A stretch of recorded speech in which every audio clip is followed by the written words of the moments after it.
Hello, hello, hello. Good evening. Good evening. Hey, Linda, number one in here. All right. There you go, girl. Hello, hello to you. Hey, Kaylee. Good evening, Prayer Garden. God bless you, your family, and all the missing children. Hey, girl, God bless you. You know it. And let's see. Oh, we have Lisa. You are number three. All right. Happy Mother's Day to all of Summer's Army. I hope everyone had an amazing day. Hey, girl. We hope you had an amazing day too. God bless. On number four, Miss Justice. Much love, Peachy. Much love to you, girl. You know it. Absolutely. Um, let's get down through here and see who else we got. I knew we had two Lisas right there. We had two Lisas. Happy Mother's Day, PG. Much love, beautiful lady A. Much love to you. God bless. Yeah, that's what I was seeing. I was like, wait a minute. I got two Lisas in here tonight. Hey Kim, how you doing, sweetie? Deputy Sheriff, I so appreciate you um not forgetting all the beautiful mothers and wishing them a happy Mother's Day. God bless and much love to you, Deputy. All right, let's keep moving. Hey, Jillian, Wendy. Let me see who else. There's Teresa, Leslie. Hold on, let me see who else is in here. There's Karen. Spread the love. Hold on. I got Karen's Angel. There's Spread the Love. There's Jillian. Uh, Mustang Mama. All right. I I like that. I like that name. Hey, grieving mother. How you doing, sweetie? God bless and much love. Happy Mother's Day. Happy Mother's Day to you. God bless. And the other Rockin' Robin, how you doing? Good guy. Country. Let's see who else I got. There's Pat and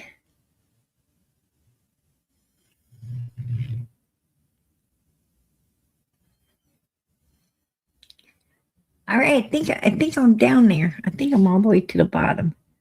Hey CJ, happy Mother's Day to you. Happy Mother's Day to you. All right. Um.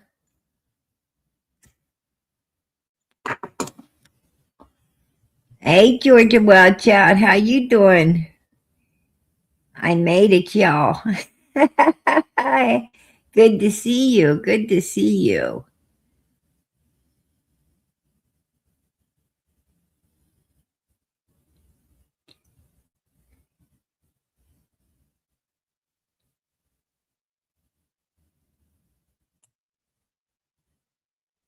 All right.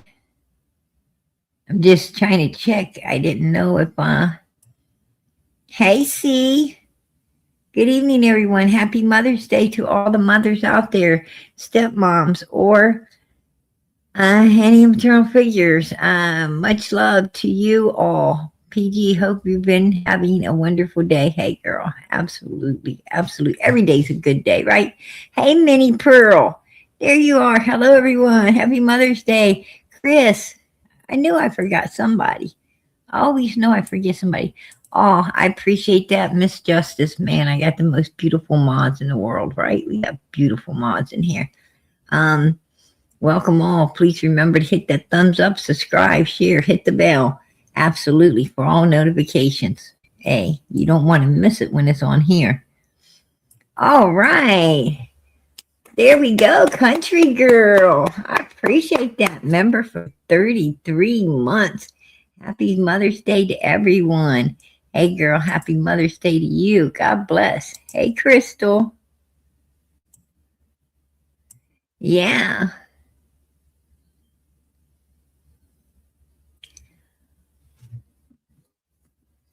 All right, a lot going on, right? A lot going on. Um, I seen Ziggy. I seen Ziggy. Boy, she's really giving it to Ryan, isn't she? She's really laying it down on Ryan. Oh, he's such a liar. Looky here. He was trying to tell people how to do workouts and setups to keep their abs good. Ryan, you need to start doing that stuff again because you're not looking like your abs are where they supposed to be. All right. Yeah, that's what I was hearing last night. That's what I was hearing. Ryan is, oh, look at this. Look at this. Oh, right there. Right there. Oh, yeah. He's got to be talking about Fred. Look right there. He did. Oh, and you know what? I can't find any more where he's talking about Fred. So he must have deleted a ton of his videos because he's not talking about Fred. All right. That cracks me up. Um, oh shit. I'm gonna tell you, some people don't ever cease to amaze you. You know, they don't cease, their mental capacity does not cease to amaze you. And she's like, you know, she's looking at his thumbnails, right? She's looking at his she's looking at his thumbnails. Um on over there, you know, just because Fred isn't on the thumbnail doesn't mean he wasn't talking about Fred. Right? Fred can be the topic even if he's not in the thumbnail. Like he wasn't in our thumbnail tonight, but you know, we're talking about it, right? So oh my gosh. It's like, whoa. Yeah, right. Lord have mercy. Yeah, she like totally done away. She totally done away with her Ziggy. She hit her Ziggy account for a while, right? Went over to Fred Hill account and was, um during all of her spitting and spatting and so forth and so on, trying to make herself look good, everybody else look bad. And then she, once this kind of over and calming down, she like puts it back out here and it's like, and going at it again and going at it again. When you're giving it as good as you're getting it, you just need to roll with it, right? You just need to roll with it. I don't even know what's up with these people.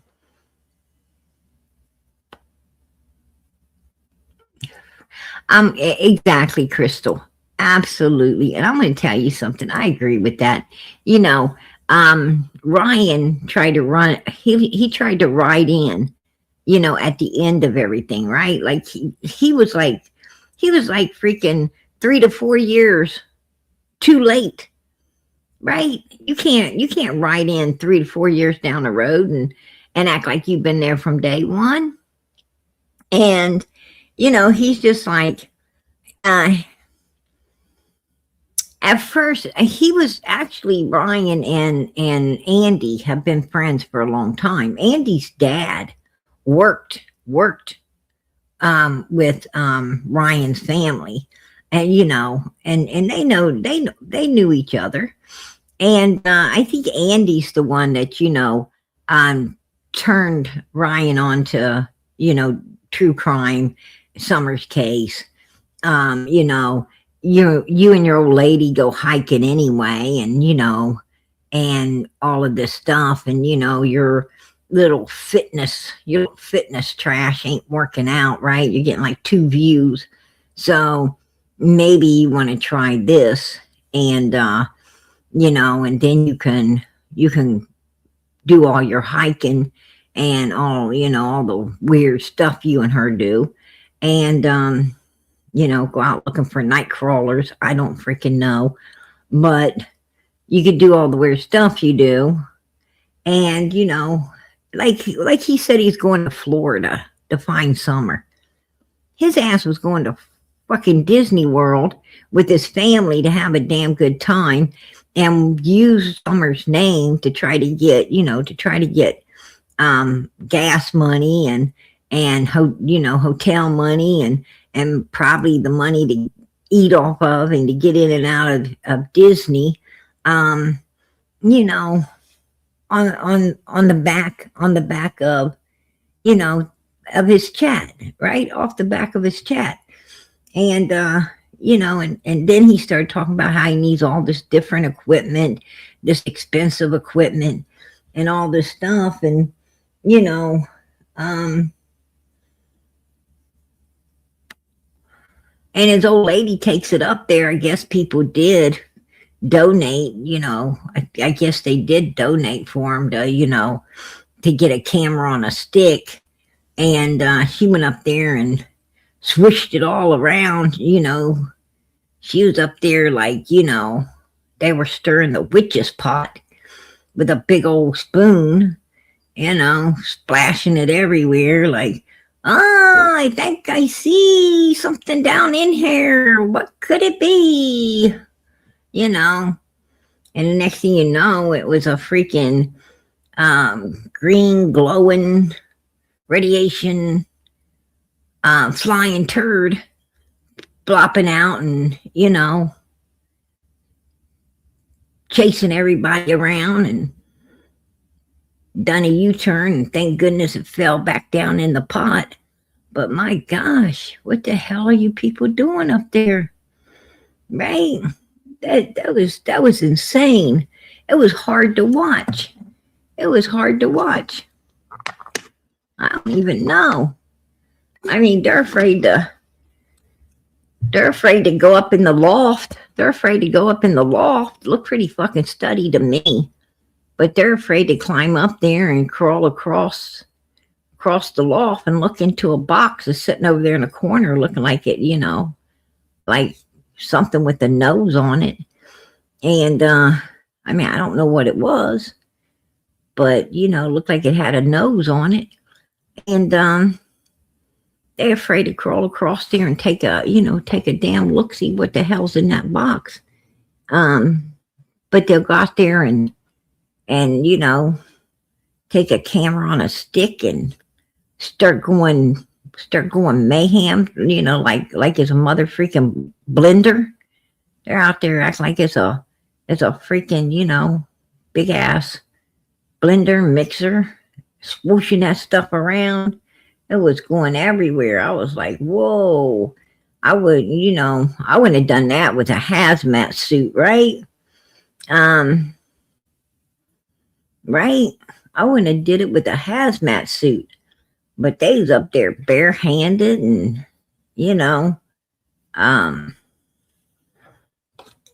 I mean, they all was picking that day to wear short shorts and shit. They were just asking. They were asking for, Slimer to start, forming together and coming up out of them barrels. It's like, whoa. I mean, like, you don't need to call Ghostbusters. You don't need to call Ghostbusters when Ryan and his old lady's around. You just give them a call. They'll, they're better than Ghostbusters, right?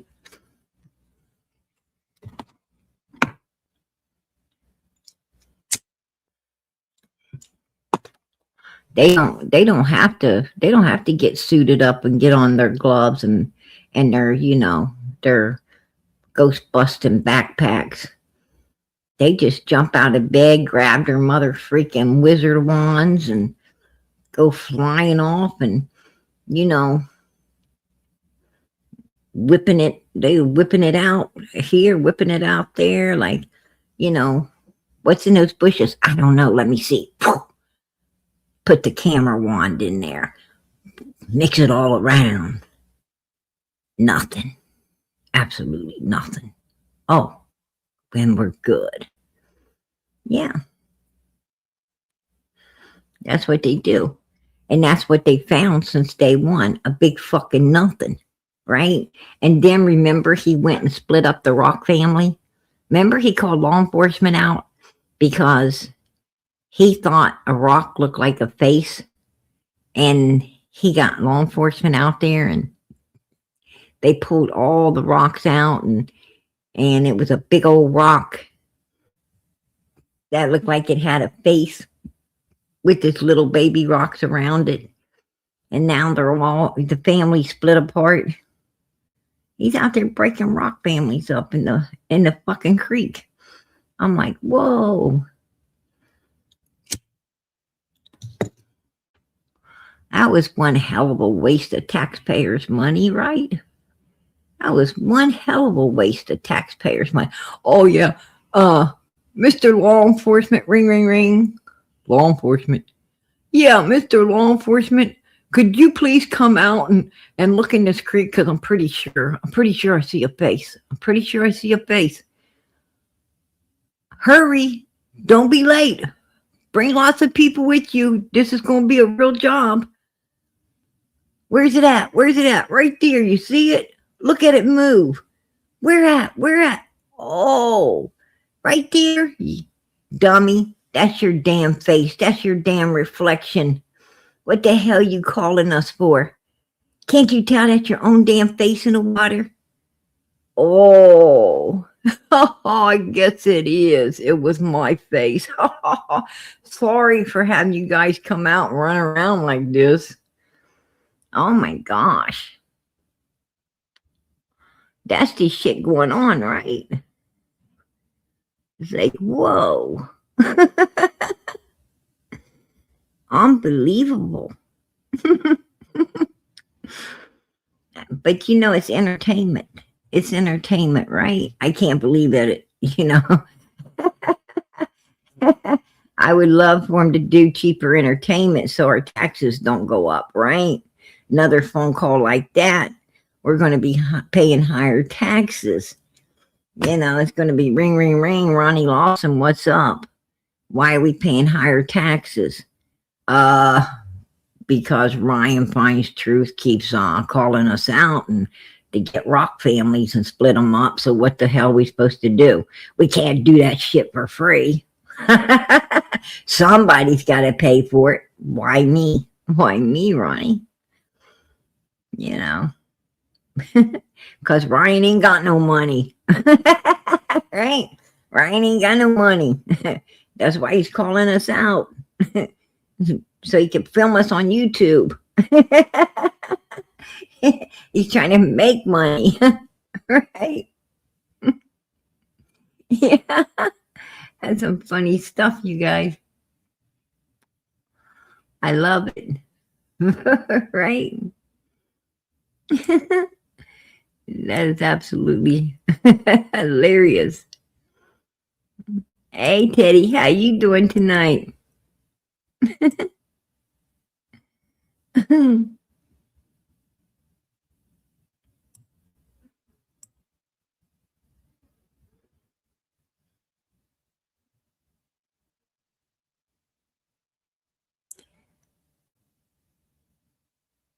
I am trying to read some of the comments, you guys.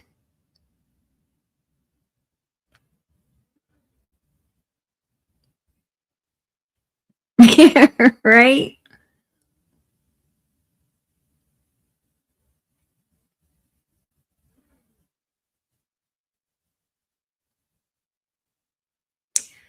I know, and that's terrible, Michelle. It's terrible, and I'm going to talk to the new sheriff about that, about what Andy said, and I'm going to ask the new sheriff why that isn't being looked into. I mean, if she's not there, great, great, but at least check, right? At least check when it's coming from a number one suspect. At least go look. I mean, he might be wanting to clear his conscience. At least look. I mean, you looked everywhere else. You ain't looked there. And, that's brilliant to put someone there. That would make people feel really secure in her not being found. So maybe you want to look.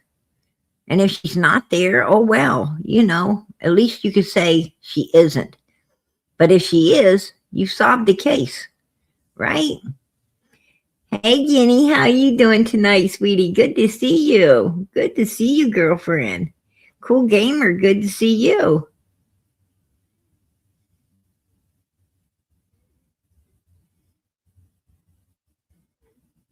There's Butterfly. There's Butterfly.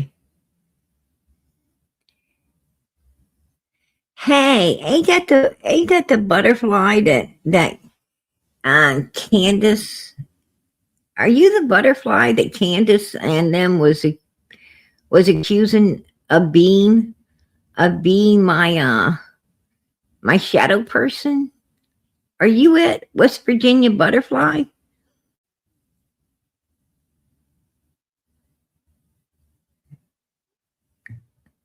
Oh yeah, you are.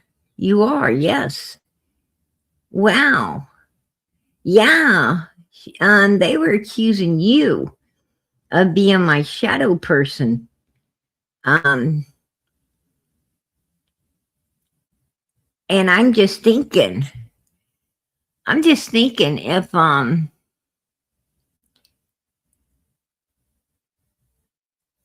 if they're worried about you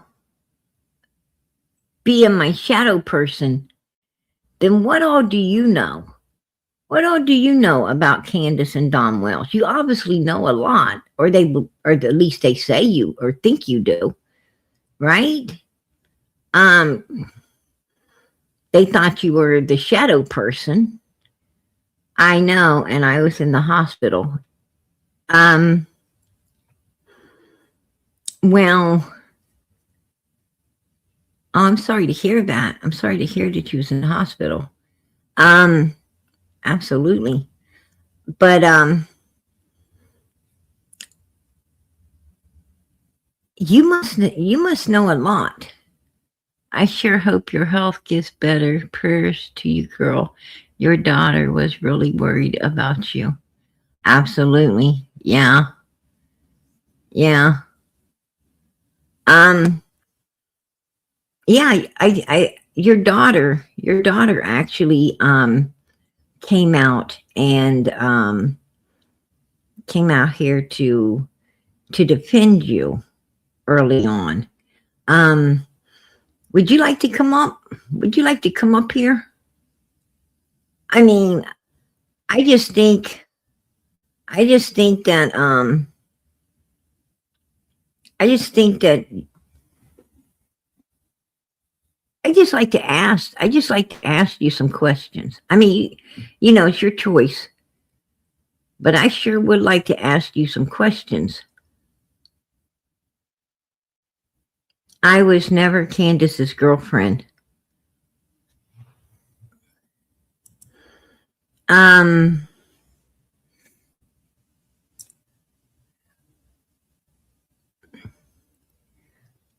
Candace had a girlfriend?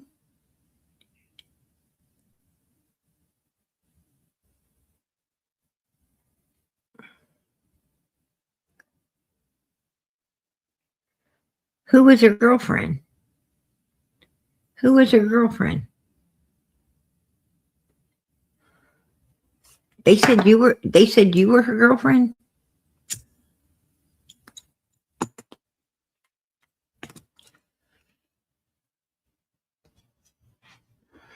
Oh, great, great. Please do come up. Do come up. Do tell.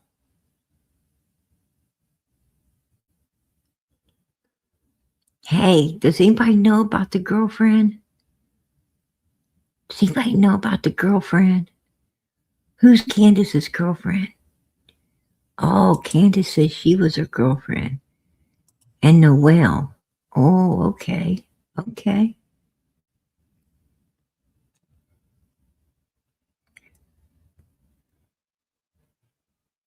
Oh, do tell, Mrs. Justice.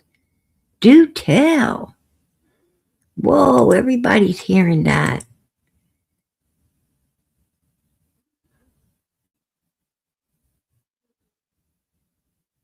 Oh, yeah, it sounds like it, right, Karen? Absolutely. Yeah.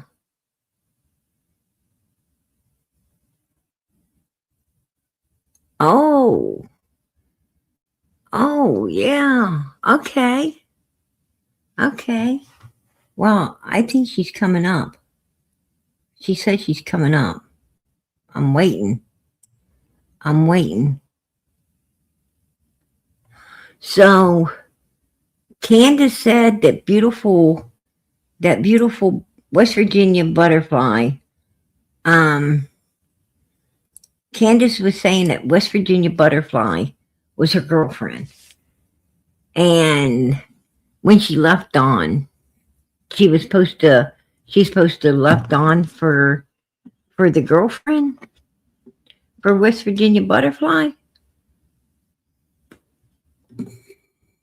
I'll put you the link out on West Virginia butterfly. I just sent the link out. You just click on the link and come up. I got it. I got it in the chat. Yeah, please do come up. I put the link out twice. So you could hit on either one of them. Come on up here.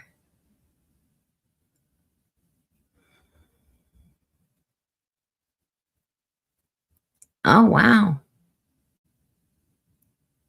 Candace was also hugging up to that other lady. Remember the other lady that was at her house? Damn, I can't remember her name. Okay, I see you, West Virginia butterfly. How you doing, hon? I'm doing better. Oh, I no sooner got out of the hospital and my husband had to be flown to Virginia Hospital, so it's been hectic. Yeah, Dal Terry. That's who it was, Guinea. It was, yeah, she was with Kathy the friend too, wasn't she? And Dal Terry, she was hugging all over Dal. She was kissing that woman up something fierce. It's like, whoa, what the fuck? They had that woman inside the house. Don Wells was hugging up on her. I'm gonna tell you, that's some sick shit. I've been talking with Shadow, a person Shadow, and Shadow told me, which this Dal Terry just come into my mind. They had this Dal Terry lady up there sleep. I'm not saying it's true or not true because I don't know. I wasn't there. Terry lady up there sleep. I'm not saying it's true or not true because I don't know. I wasn't there. You got something on in the background playing me. But this Dal Terry lady was up there with them, and they was hugging up and kissing up and doing some. I found it really strange. The way they were all handsy and kissy and Shadow was telling me that that they had asked Shadow to kind of join in. Said Don suggested that Shadow join in with him and Candace both. And you ever hear anything like that? You ever hear them asking people to do, like the three of them do stuff? In a joking way, they had asked me in a joking way. They asked you? Yeah, but I assumed it was in a joking way. I don't know, but I think it was in a joking way. Well, ain't that how it starts? Well, I was far away from them. They weren't coming here. They go far away. I don't know how. Well, you West Virginia, so you must be somewhere in that vicinity. So, oh, I'm 6 or 7 hours away from there. Right. Maybe they thought you would come to them, or they could come to you. What upsets me, Fire Garden, is that you have all these YouTubers saying I'm doing all this when a majority of the time I was intensive care and wasn't supposed to live. And I was being everybody kept saying, I know who it is. It's West Virginia Butterfly. I'm West Virginia Butterfly. Right. I mean, Candace got mad at me originally, got mad at me. She said that I said something to Don B that was a secret. And what and I never talked to Don B. Never talked to Don B. But there is a YouTuber out there that not once but twice had gotten into my YouTube. And so I was so messed up for the longest time. But I am not Right. Shadow. Yes, I heard a lot. I was told a lot. I was shown a lot. Right. You know, do you mind if I asked you a few questions? No, go ahead. Okay. Crystal, yes, I was good friends with Candace. How did you and Candace, come about? I wanted to find that little girl. Okay, that's how a lot of people get in on Right. the inside. So, I mean, sometimes you got to do what you got to do. So when I say I was friends with Candace, I was trying to find that little girl. We were never lovers. Right. Why would she tell people that you and her were girlfriends? She said Noelle too, and I don't know why it's only my name, but yes, she said Noelle too. Oh, I mean, like, is this some kind of fantasy? And It was a Candace joke. It was a joke. Oh, She said- okay. Yeah. Do you think Candace was trying to make people believe that she was into women? Well, I think everybody knows she's into women, but Oh, is she? I even wrote back, honey, I'll miss you till I see you again. It was put out there as a joke. I did not know Right. that people were so airheaded that, well, I guess people didn't know me, knew her, but Do you think that Candace does like women? she told me she has had women. Oh, she told you she does, huh? Yeah, I mean, she was living with the one woman that she was dating. Okay. One she dated in the sea. What was the woman she was dating? She was living with her. She was living with some woman Yeah, that she was dating. And after someone went missing? Yeah, Was it Kathy the friend? I believe it was. Oh, do tell, do tell. Yeah, I thought that was, you know what? I was suspicious about that. I was real suspicious about that because I thought to myself, oh, hell no. There ain't nobody going to be crying over somebody like she was crying over Candace if it wasn't more than just, friendship. I was like, oh, hell no. This was like, some Ooh, stuff right there. And then she didn't give the box to the police and she was holding on to it and she was like drooling and shit. You had her tongue hanging out and she was drooling and shit and she was like, how much she missed her Candace and she wanted her Candace and all of these things and then and then she said she's giving the box to Mr. Coffee as one of their little inside bullshit jokes, like the Wells like to play and stuff. And I was like, this is not right. Something ain't right here. And I would respond to some of these people on here, like Miss Justice. Candace just likes to screw with people. Absolutely. Don and her will tell you they mess with people. Oh, absolutely. They love it. They love it. Karen H says, I think that you were having a phone relationship. Why would Candace just pick you? She never said it about anybody else. Well, she told everybody you just weren't a friend, I guess, Karen. Or acting like as we were. So no, I'm not lesbian, but I've been with my husband for 50 years. 50 years I've been with my husband. Kathy the friend was married. Kathy the friend was married. I'm not. It wasn't confirmed. It wasn't confirmed till now. Well, like Karen said, it was confirmed. It was no secret that Candace was dating Kathy. I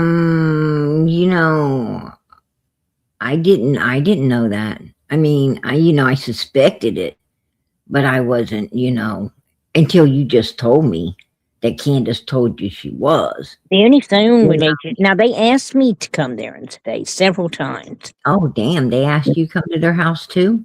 Yeah, and then Don when he was alone, and Don can say what he wants. I love Don. I'm gonna tell you why. Don is a hell of a man when she's not around. I helped Don get his shit straight. I talked to him. We prayed at night, and he's better off without her because he's a better man without her. But he can't live without her. I mean, Hold on just a second. I know Kathy wasn't a PI. Tootie and her husband, I believe his name was Chris. They're the PIs, not Kathy the friend was just some weird freak lady that I believe was out in the woods at that weird something that was going on in the wooded area when the person took the picture, off the porch of I think that was Kathy the friend standing in that yard when they was doing some kind of satanic ceremony shit. yeah. I think that was Kathy out there in that yard. We had pictures of it. I mean, And sure looked like her, mask and all. Candace would, pack a bag and when Don would go to work, she's leaving.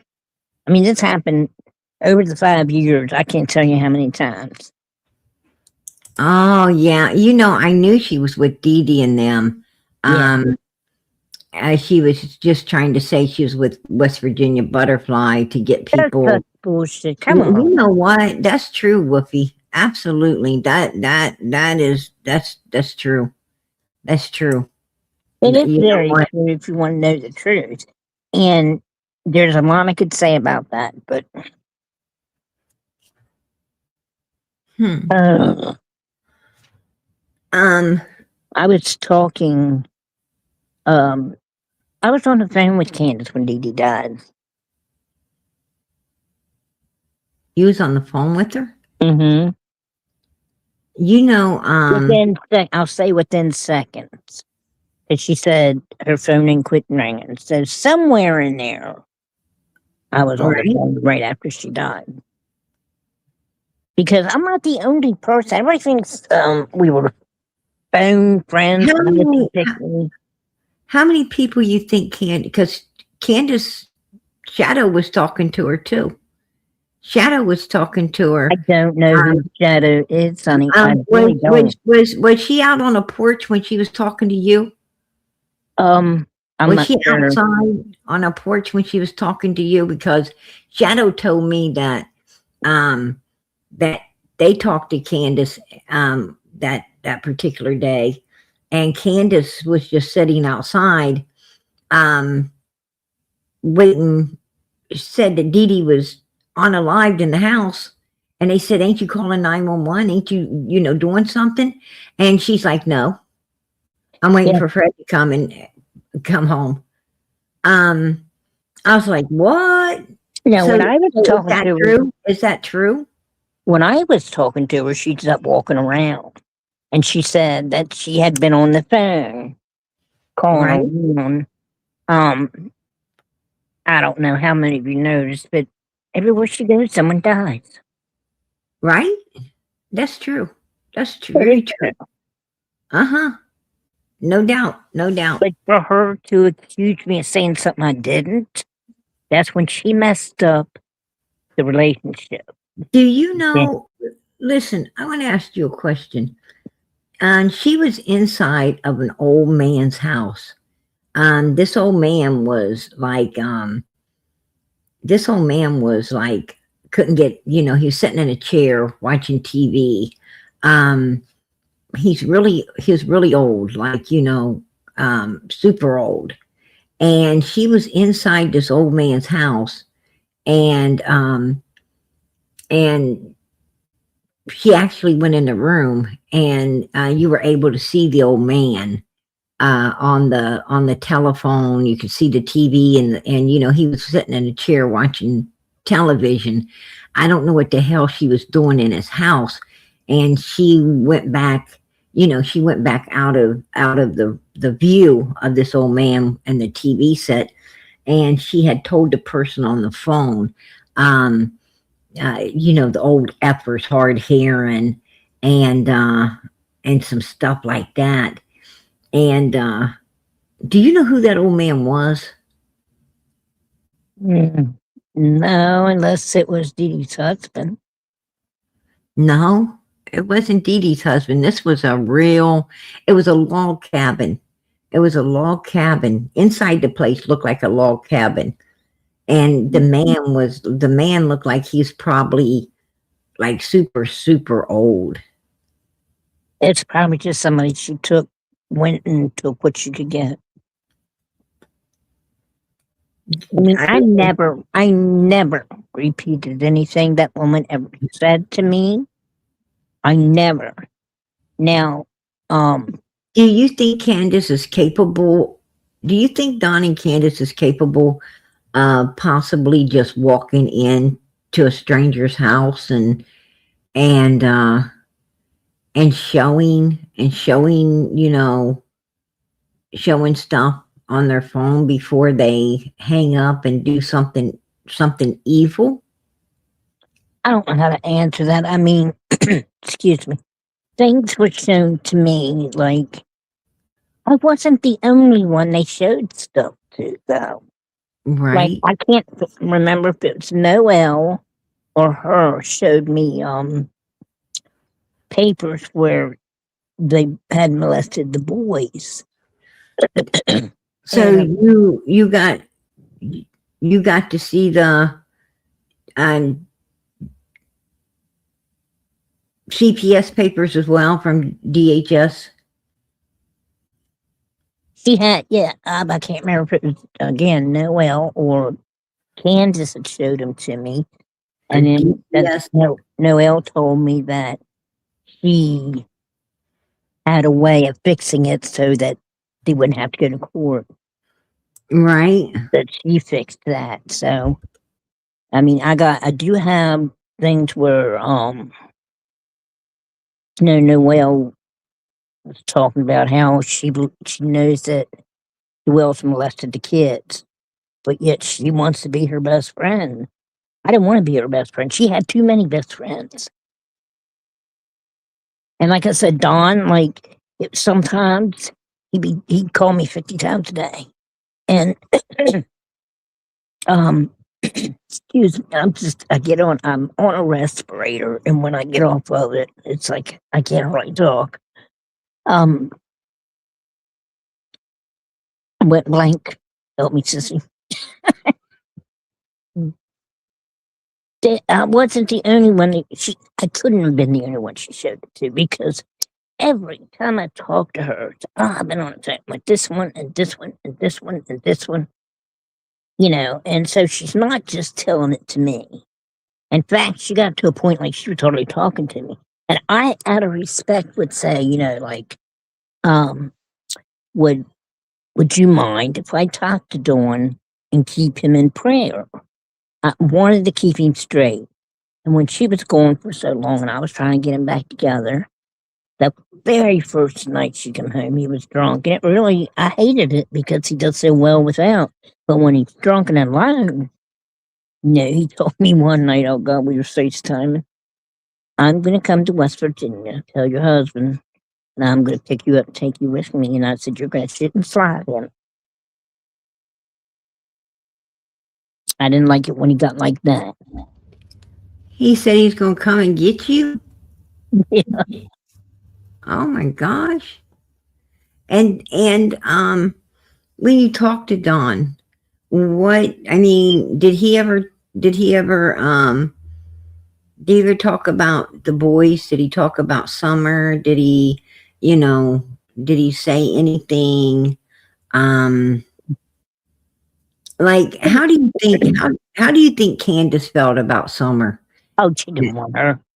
I've never seen her shed a tear. She might fake a tear for some people. All she ever did was laugh. And when she was drunk, let me tell you now, I'm not the only person she was drunk telling this to. Just other people aren't going to come out because they're scared. I'm not scared of them. Oh, I did hell no. nothing. I did nothing wrong to those people. No. I sent so much um money to help them, and yes, Stephanie, evidently Noel is willing to cover for child predators. Absolutely, I think Oh, I have really? those in our conversations. I think I have them too. And you said that she didn't want Summer, that she didn't care for Summer. I've had people say that nobody knew she was pregnant. And Did, then did she ever say anything personally to you, um, to make you believe that, that she didn't care about Summer? That she, wait a minute, let's see.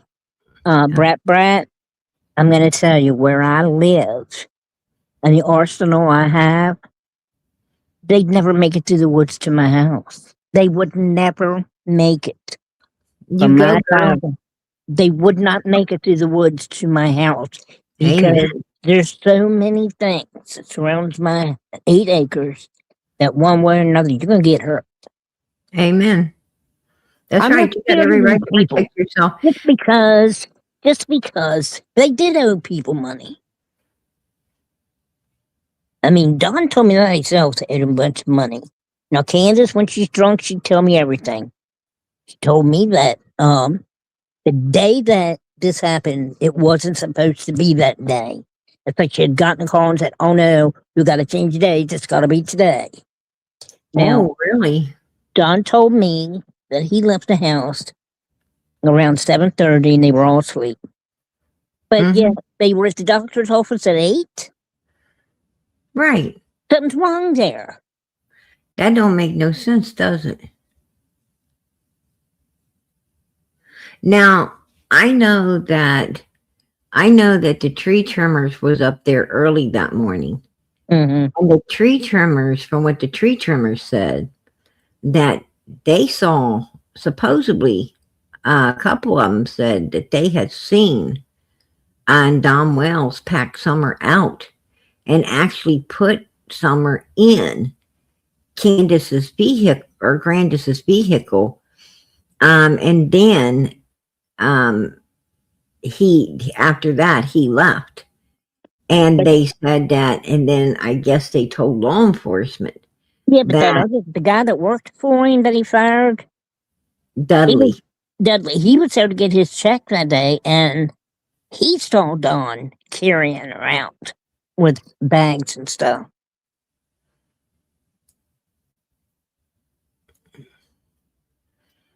I mean, there's nothing. I won't say nothing that I don't have proof of.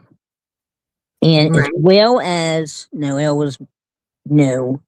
Of course, you don't talk to nobody without them, recording it and stuff. So as as dumb as they think that I am,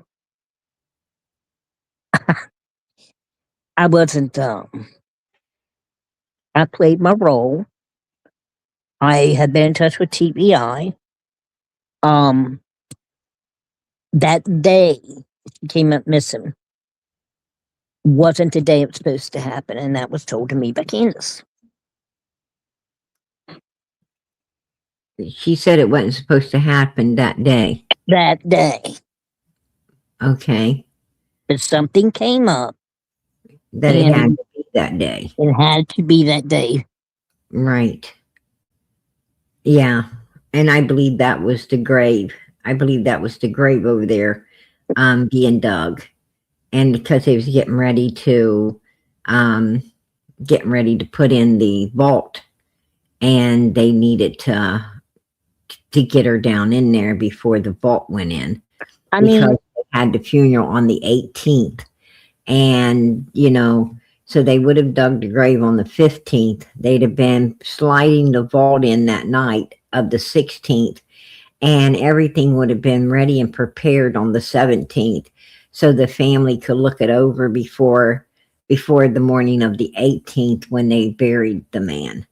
That's how it works. So that's probably why, it needed to go down right then and there. And, I think they've been planning, pre-planning this for a minute. And, um, trying to work out all the details. And I think that the night of the 14th, they had known about Timothy because he passed on the 11th. And Andy Bernard stays real close to Chad Arnold, which Chad Arnold stays real close to um, the Morlock brothers who dig the graves around the Morlock family who digs the graves around there. And I think they were the ones digging the graves. And also Chad Arnold helps dig graves. He's a grave digger too. They usually give him like $100 to help, dig these graves. And it's what I heard through the grapevine. Very reliable source. Very reliable source. So, I think what I believe, this is just my opinion, but I believe that they had that grave. They knew that grave was getting dug on the 15th. And I think that's why Don went to work on the 14th and fired up his coworker to blame it on. Right. And then Andy, and I think Don kind of had a change of mind once the old guy came in the holler. See, they wasn't expecting Jackie Dobbs to show up. He just came out of the blue. And then I think Don seen, Don and Andy was like, hey, this isn't a local. This ain't somebody we know. We don't give a fuck about him.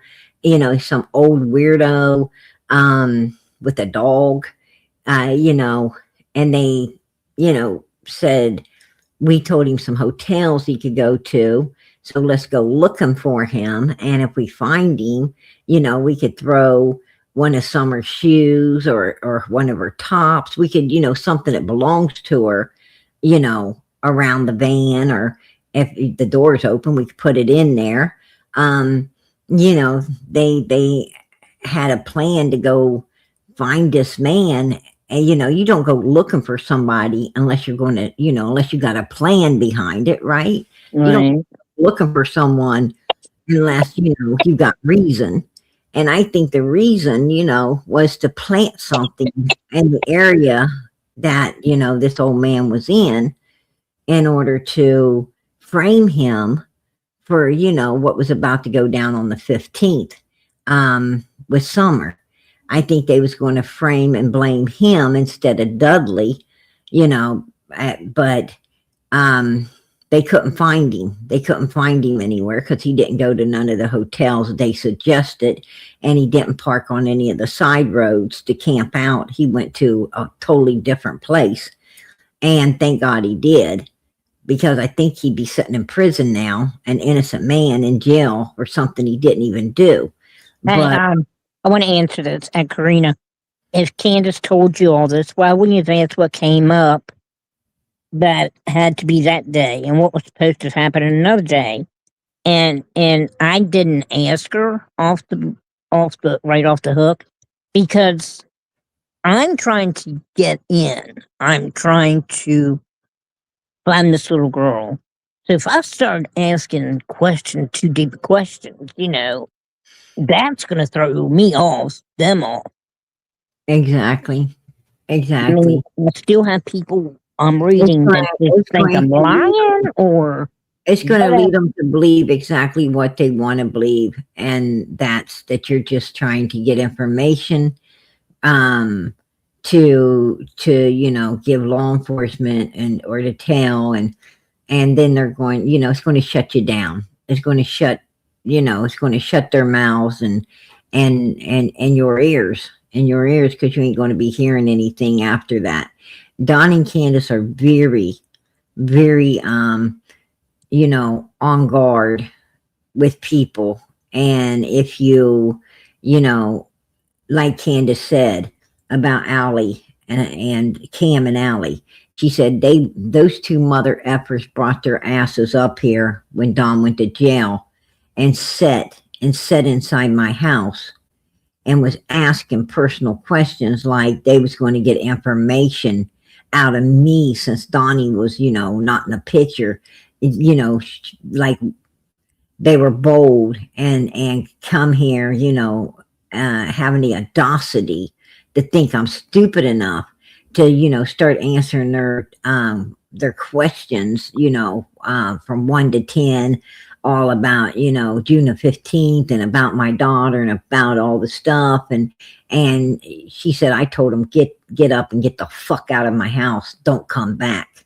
That, and her mother, Grandis, chimed in with her and told them to hit the bricks too. That, you're not welcomed up here. No, that's when they got rolled off the hill. And the reason they got rolled off the hill is because, exactly what you said.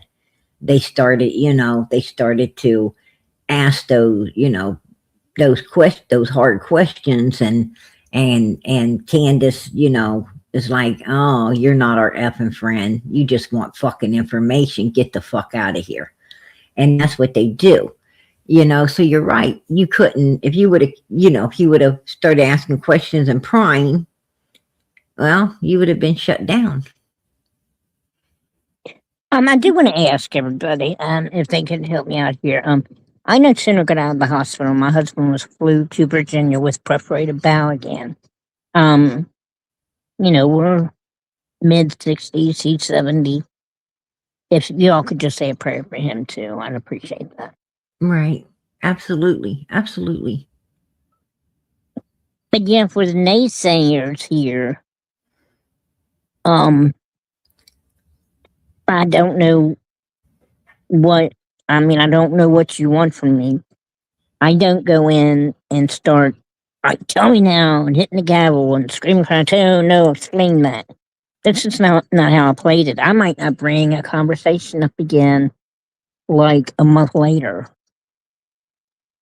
Depending on the mood, and like she was getting worse with the, with the drinking, and right. And then she would tell me about anytime she would tell people, Don's gone, don't know where he's at. He'll be gone 3 days. Listen, people, come on. Where do you think he went? What do you think he brought back?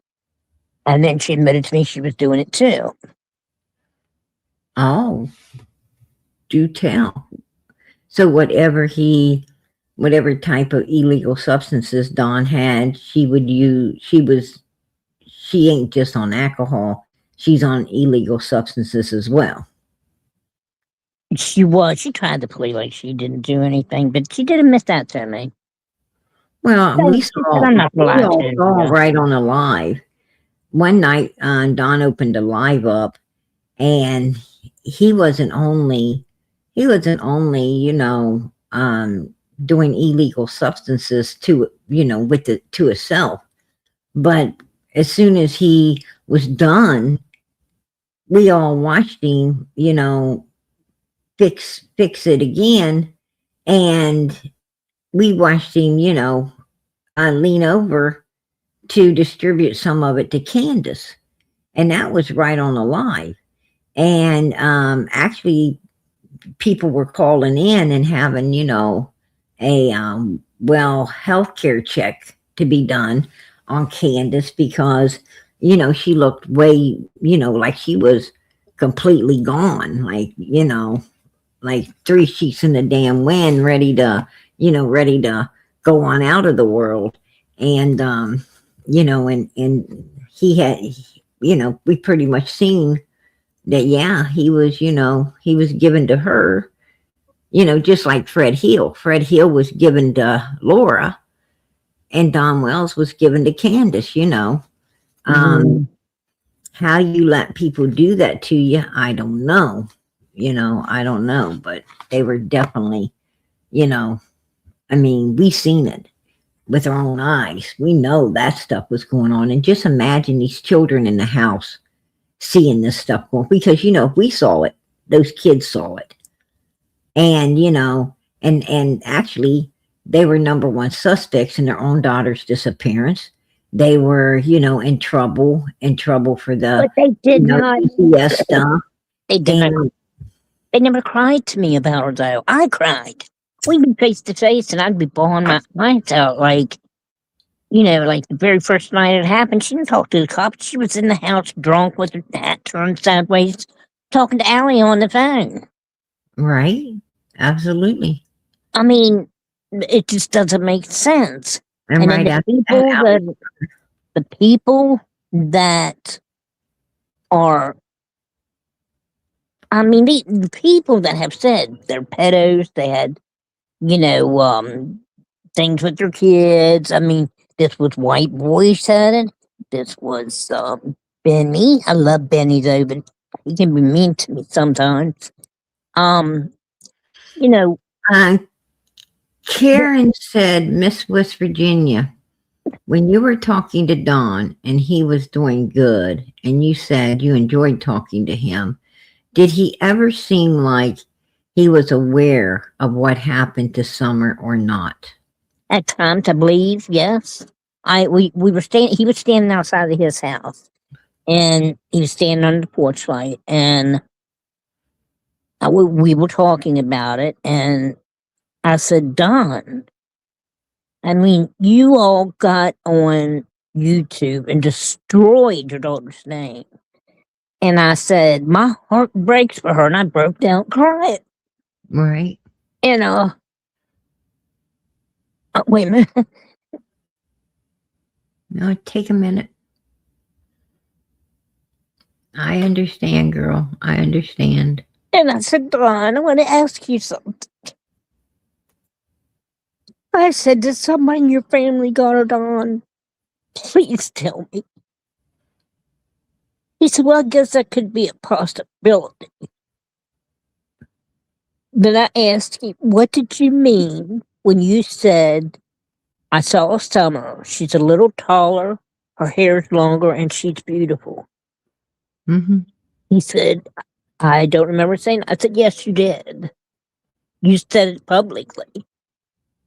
In one of his lives, he said it.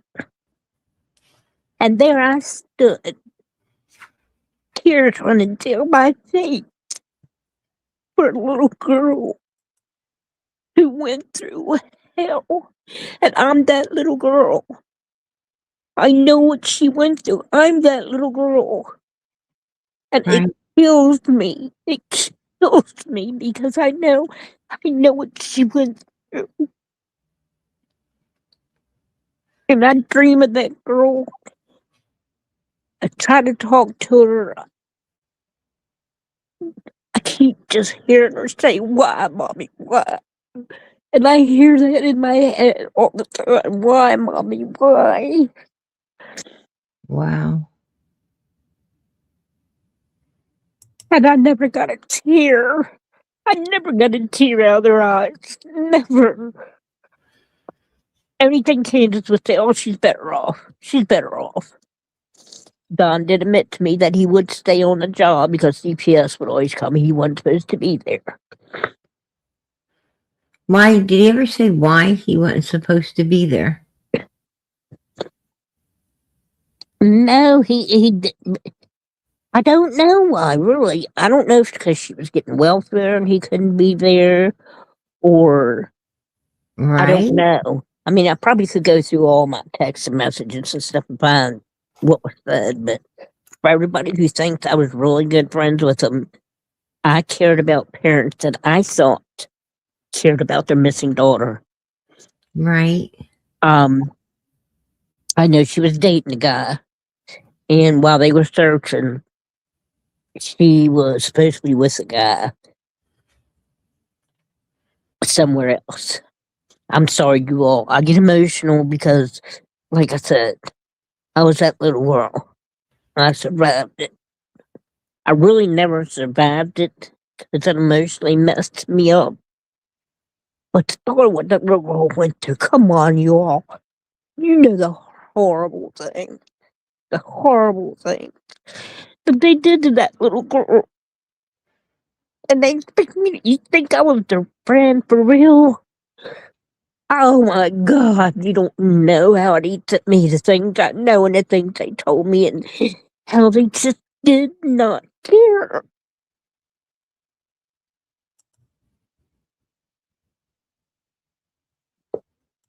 Hawkins County is very much corrupt.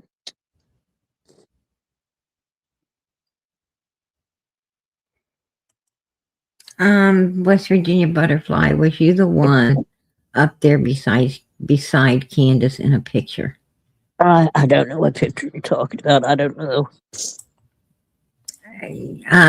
Had you ever met Candace at all? Like personally met Candace? No. Huh?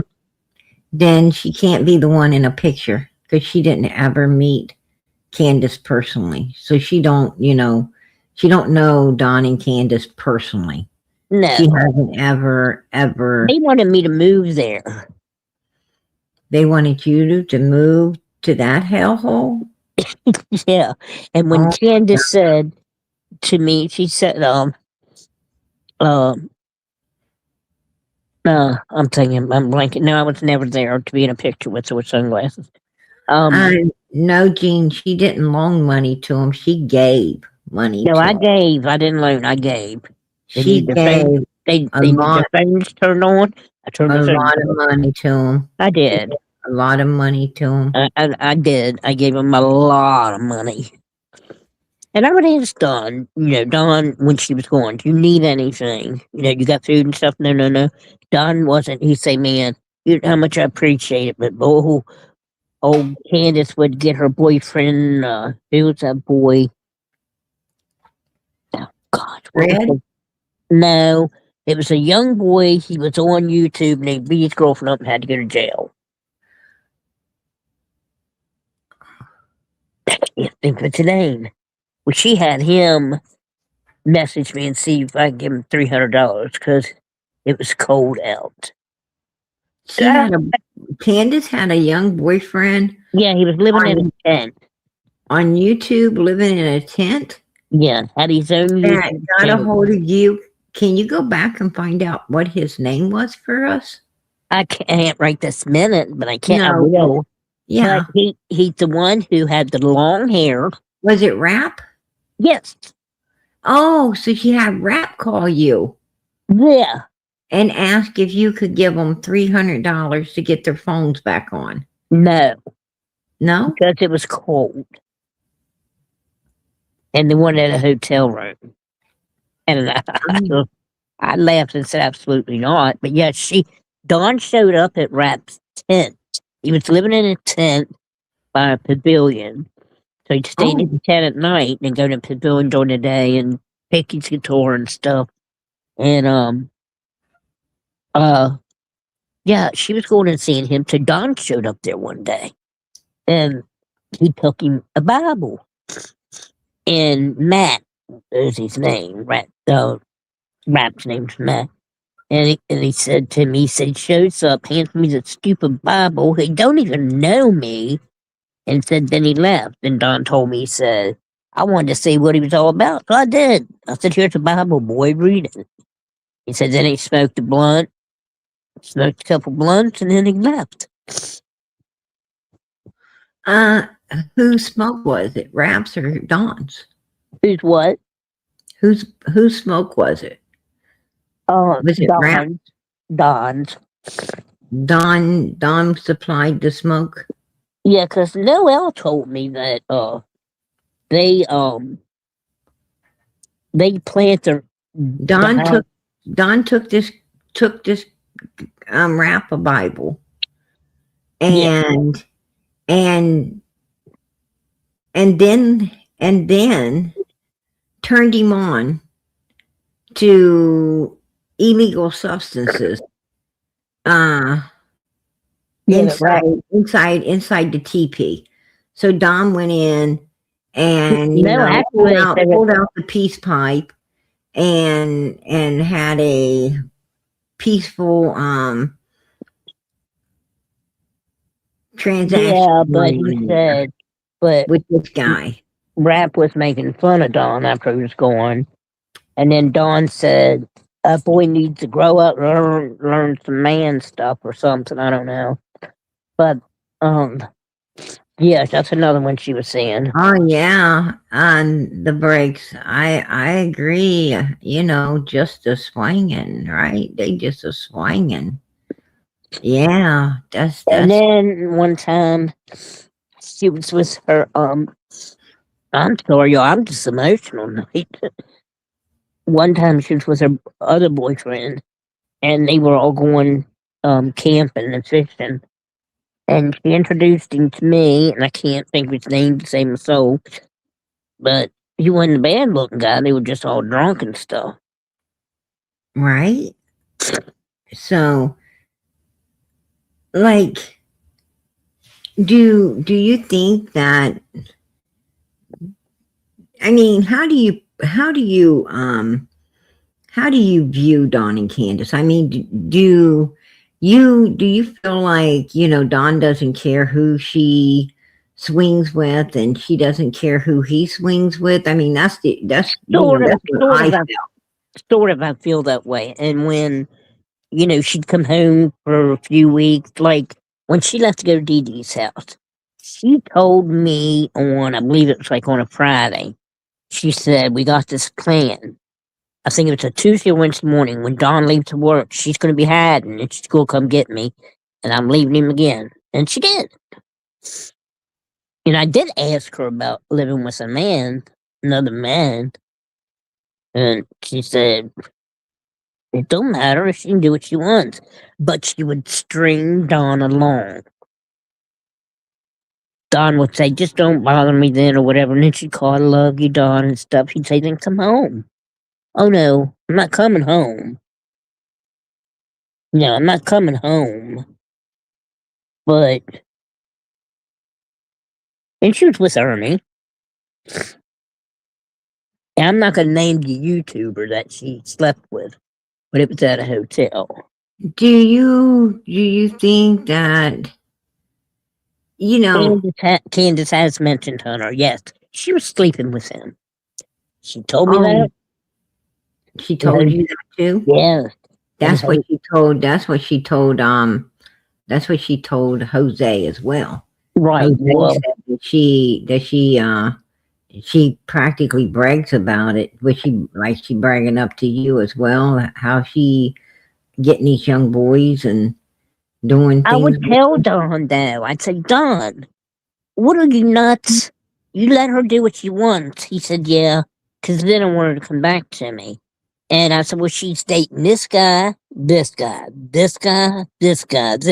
Well, if she said she has, then I said, okay, I'm going to send you proof. I sent him proof. He said, well, she said she hasn't. Look at what I just sent you. Pictures, messages. She introduced me to all these scumbags. Oh, really? Now, what I'm sort of confused on was D Sissy. Somebody said, PG, be careful with her. She's two-faced. She was all for Rap, then turned on him when Smoky Mountain Mama lied on him. She even called Rap's mom. Are they talking about you? Who is saying that? Somebody in the chat. Did you call Rap's mom? I don't know. Why would I call Rap's mom? I don't even talk to Rap. It's called Clowns Always. It's somebody called Clowns. I'm looking for it. Yes, she did. Yes, she did what? Yes, PG, she did. They're trying to say that you called Rap's mother, that you turned on Well, Rap. that person right there needs gone. Because this bitch don't even know what she's talking about, and she's probably Candace. Oh, you think it's Candace? Yeah, sitting there saying that. I mean, if it is Rap, what? I don't even know Rap. I'm gonna call his fucking mother. If that is Candace, what would you like to say to her? Fuck you, bitch. Fuck There you go. bitch. You're going down and you're going to prison. I'm not done with you, bitch. Now, Oh, somebody wow. block her. Now. Block Wow. the bitch. Come on.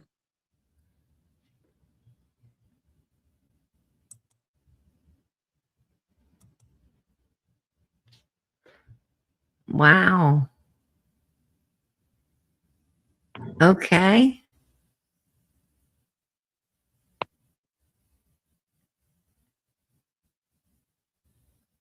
A West Virginia mama. Now, that's different than me.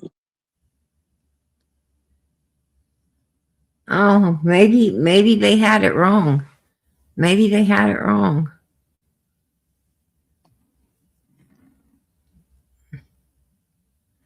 Yeah, why doesn't the clown come up on panel? Yeah, come on, clown. You don't Yeah. even know what the hell you're talking about. Come up on playing a channel. Yeah, come up Rap on panel. mom. Here, I'll put out the link. If clown wants to, they can come up on panel and and you know talk to West Virginia Butterfly. I don't think I think they had it confused. I think it was someone else because a lot of names sound the same, and like they have rap and they have rapper, and for a while, people were thinking was they thought rapper, which I think is a female, was actually rap, which was a male. So um, you can get the names confused. Yeah, I don't know. I didn't know rap. Only time I heard of him was when they were showing a video of him being in her house, and I didn't know who rap was from Turd Balls, but then rap when she was dating. I appreciate that. I appreciate that, Nicole's. Absolutely. Um, did you know rap? I mean, you Who, said you, me? yeah. No, this is what's funny. He This is, called you to ask for money for Candace. I'm gonna tell you why. Okay. First, I can't remember who the first person was, but I was talking to her, and she brought a third person in. Okay. Can't remember who it was.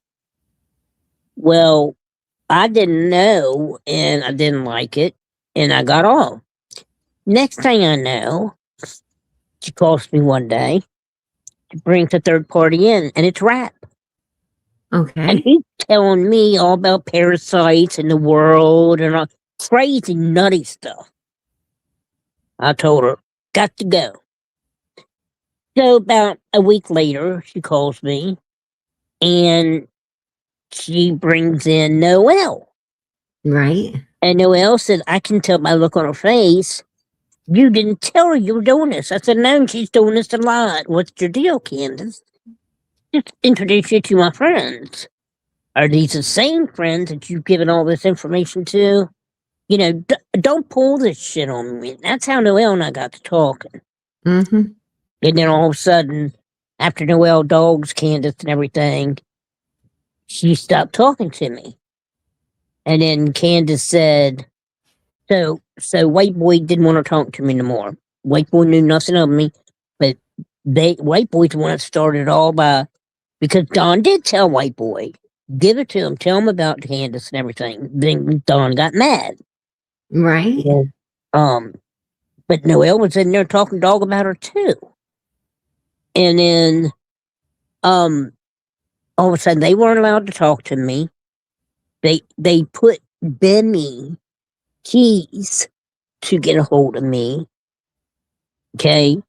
And then and I never had a problem with Benny, but it just I can't deal with the games, And then So did Benny like threaten you or something? no, he's saying he was the first one saying, I don't know if you know this or not, but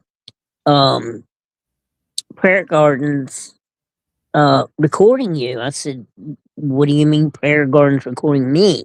Hmm? Yeah. Well, everything you've been telling her, she's been recording. I said, I don't know what you're talking about, Benny. And it was right about then I got sick. And so I just block them all. You know, they're going to say what they want to say. They can, Right. I can tell you things can be changed, words can be changed, everything can be changed. Right? Oh, you mean Shadow. He thought you were Shadow. Oh, And yeah.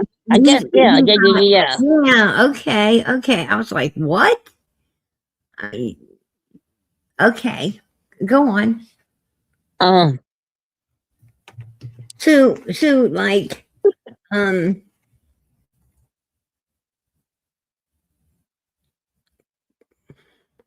yeah, West did Virginia mama. I'm not West Virginia mama. did Candace, um, here's what I want to ask you.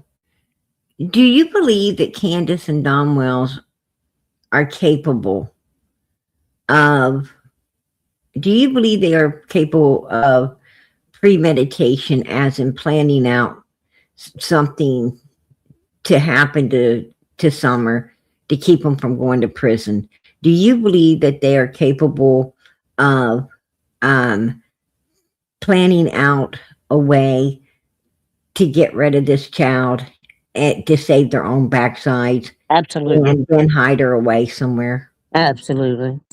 I thought for a long time a family member has her, they know where she's at, and that's why you never see them cry.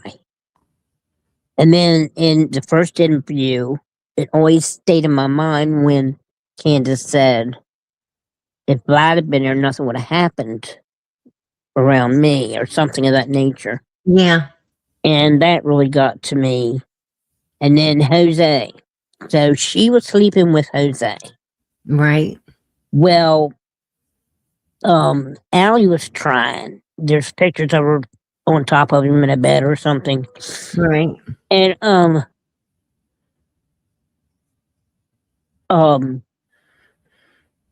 and then old Grandis wanted some of it.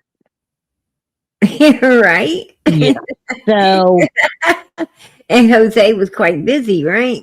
right. So when Don said he come flying home because the man was living with him and he kicked him out, that's not true. He came home and left him stay there for a while. Yes. Then a fight happened. Right. Because Don had Summer in the shower. Right. And Jose wanted her out. Whatever he seen or heard, he told Candace, you get her out. Jose went and got Summer's towel because he had been doing the laundry. And there was a certain towel that he took note that Summer liked. It was her towel. And I don't know if it was a child's printed towel or what. He didn't go into depth about it, but he just said that this particular towel, Summer, was her towel. She really liked this towel. And he said he had washed and folded it. And he said he went and got it. And he told Candace to get Summer out or he was going to. And that's what the whole fight was about. And Don kept trying, and even on the 911 call, Don continues to go after Summer because Summer is screaming, and Candace says to the 911 caller, says he's still trying to hurt Summer. He's still trying to go after Summer, and because Don felt that Summer, see, Don doesn't look at people as their own human beings. He doesn't look at people, as humans with their own, rights to who they are and what they are. He looks at them as property. Don Wells looks at other people as property. He looks at them as, he has some right to violate whoever he wants to. He has some right to do whatever he wants to do. He saw Summer as property, not as his daughter, not as an individual human being, that's entitled to their own thoughts and their own, um, their own privacy and their own, right to not be violated in any way, form, or how. He saw that child as property that, that he owns Let me and answer some do questions. whatever he wants with it. Gene, let And me answer this, PG. Let me answer this. Gene says, how did your husband feel about that? About what, honey? My husband would sit here, do the whole thing. He would talk, Don would talk to him. There was no secret. I knew what I was there for. what did Don talk to your husband about?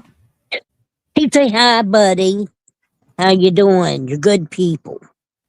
I've been telling Vicky to read the passages to her and this, that, and the other, and, just crazy stuff like that, and I don't know. He was just basically trying to manipulate, gaslight, bullshit you guys into giving them more money than you were already given. Now, this is my thought, but when you come flying home, supposedly, but you were seen at home earlier, and you come flying home and you go to the building at the bottom. I said, Don, why did you do that? And he said, oh, I thought the boys would be there. What were you looking for at the building at the bottom? I don't know. That's what he said. I don't know. Because I know what my theories on the building at the bottom was. And I think it's a lot of people,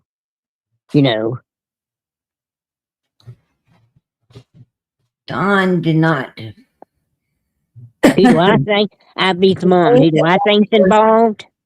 The day I think that the whole damn bunch is involved. The day that law enforcement took over, June 15, 2021, the day that law enforcement took over Ben Hill Road. No, I don't know Lisa Jetton. Don Wells did not go to the shed at the bottom of the property. He went to the bottom of the property instead of going to the top where law enforcement, he seen law enforcement up there. And instead of going up there, because there's already two cruisers, two people already up there. He said he got there before the police did. No, he didn't. Law enforcement was already in there when Don Wells came in there. And he didn't go to the top of the property. He went he stayed at the bottom, but he did not go to the shed. He basically pulled down where the boys were, down by the little creek thing. He basically pulled down where the boys was because it got real. When he didn't have a problem driving all the way into Beach Creek. It's when he turned on Ben Hill and got down there, got all the way down to the house and saw law enforcement, which he didn't expect to be there yet. He expected to get home and be able to talk to Candace, be able to do some stuff before law enforcement got there. But law enforcement was already there. And Don Wells' knees started knocking, his hands started shaking, his mother freaking, teeth started shattering around, and the mother freaked the fuck out, and he had to pull down there where the boys were in order to, readjust his damn composure, because if law enforcement had seen him right when he saw them, they would have knew son of a bitch was guilty as fucking hell. But he had a little time to pull his shit together and and go back up there. And, and he was still nervous. He was still, a motherfucker was breaking a sweat, wasn't you, Dom? Well, oh, how does PG know all of this stuff? I wonder. And then, right away, it didn't take 5 minutes that, they was suspecting, that something wasn't right with the way him and Candace were, and Grandis looking so fucking nervous. They all seemed to, have their abduction story. And right away they were trying to, convince law enforcement that she doesn't ever leave the property. She knows better. They wanted the wandering off stuff. They wanted it to wander the hell off too. They just wanted abduction. They wanted law enforcement to be looking elsewhere, not to be up there looking upon their property. So they were real intimidated with all of that. And it was, and then as more officers arrived and more law enforcement was on the scene, along with, some detectives, that had happened to be up there as well. June 15th, 2021. There were some detectives also in the group of law enforcement. And the detectives mainly, took note of Candace trying to, hide, avoid law enforcement. They took note right away that Don Wells was nervous as fuck and, and basically got away. He was hiding down at Fred Hill's house. They took note that, Grandis, was standoffish is what I'm hearing. And, she wasn't even, interacting with law enforcement. She was basically, hiding, staying over around her camper, staying inside the house. She was more prominent than the other two, but, still not, cooperating or really being a help to anything. And, they found that very damn suspicious right off. But it was Ronnie Lawson's call, and Pruitt's call. They were just there to collect what they could collect and, and basically share it with the main law enforcement, as I said, which was Ronnie and Pruitt and so forth and so on. And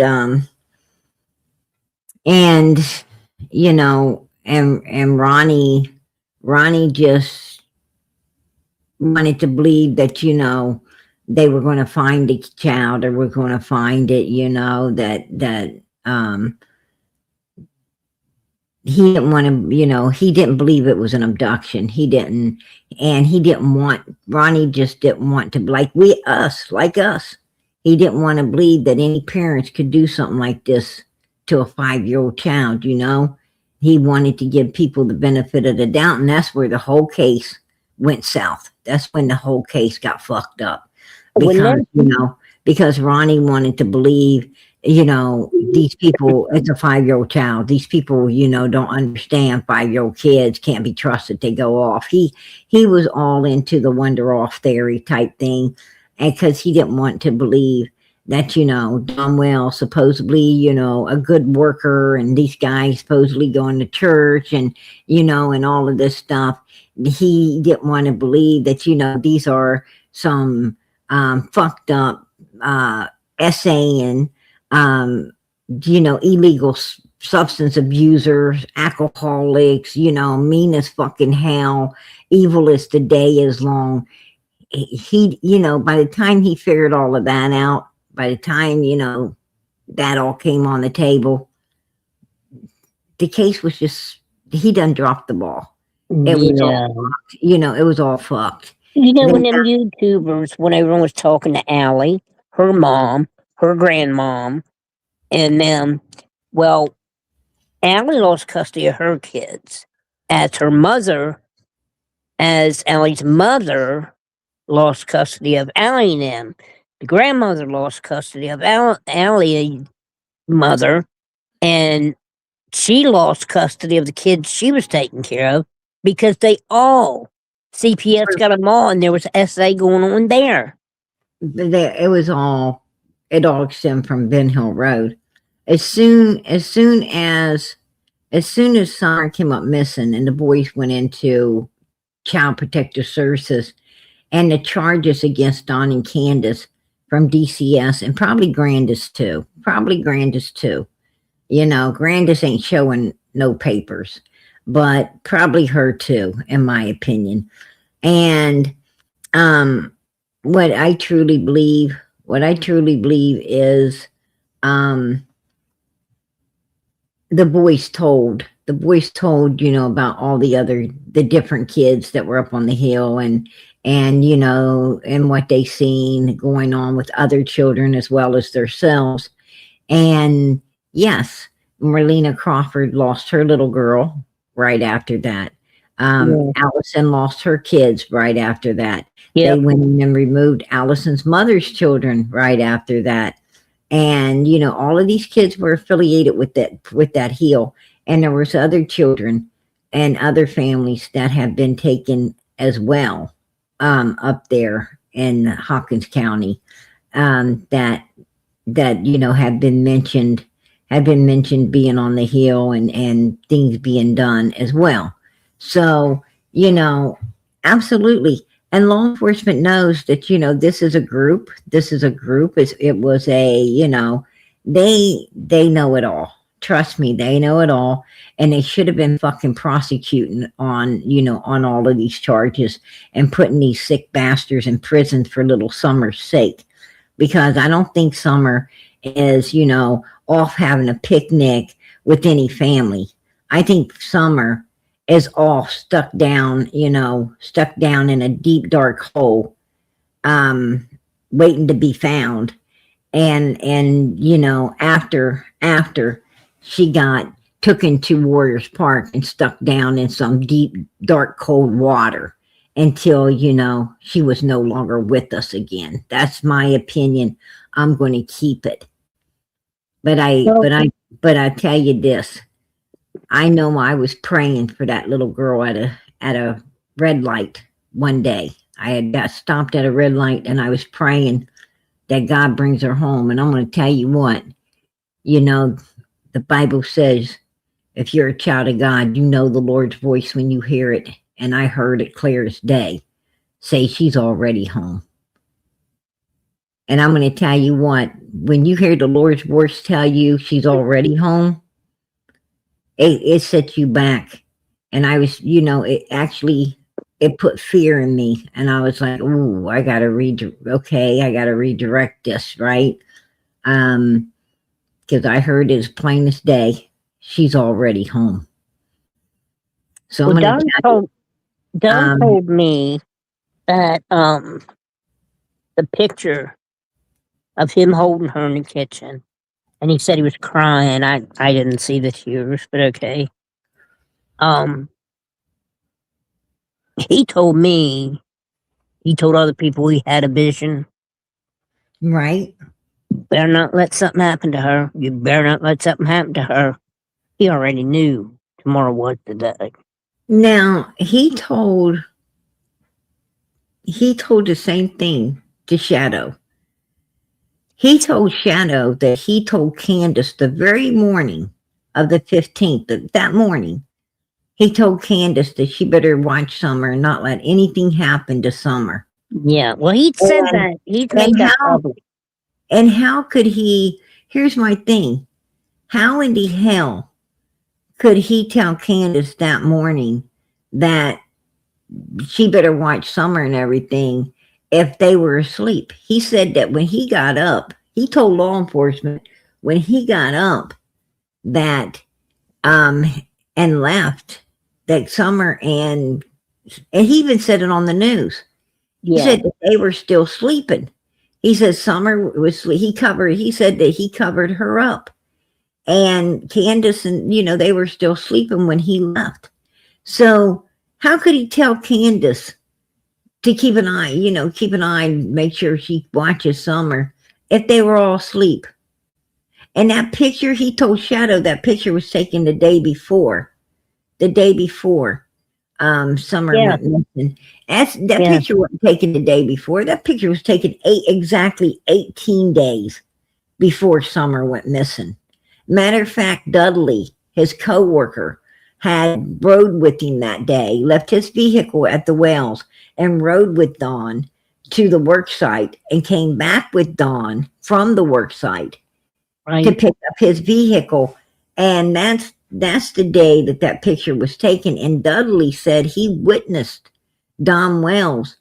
And that's the very day that also the video where she's dancing in front of the for sale barrel, the grain barrel. That's also the same day they took that video of her out there, being coached. Well, To do that little video of hers. That video, Candace told me, she said, Dawn was at work, everybody's doing something else. It was only me and Summer home. And she said, and it was raining. So I said, you want to go outside in the rain and play in the rain and I'll videotape you? And I said, who was there? She said, nobody, just me and Summer. But if you listen, you hear him say, twirl, twirl, twirl. You hear Dawn telling her. If you listen, you can hear Dawn in the background. Yeah. Having a phone conversation with someone. He was actually in the background of that video talking to someone on the phone. But you could hear him telling Summer to twirl. And that's when he twirled. You know what? It's been a while since I've actually pulled that video out, but you might be right. I do remember hearing him. Talking in the background of that video. Absolutely. I was told that day wasn't supposed to happen. It was supposed to have been a whole different day. Yes,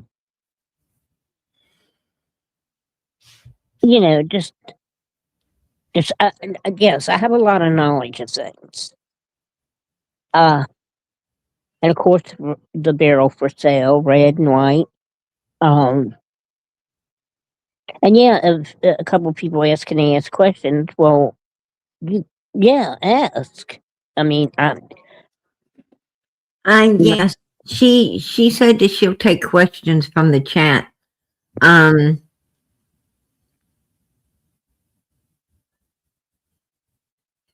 They didn't sell something, He owed a chunk of money. He told me that himself. He owed a chunk of money. Dawn didn't owe a chunk of money. Dawn was making a chunk of money. Well, Dawn, Candace and Grandis was running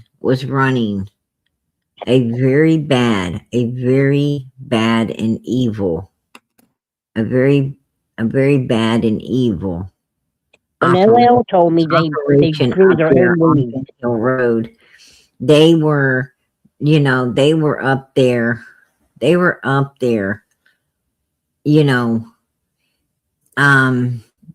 Doing some very, very evil and bad stuff.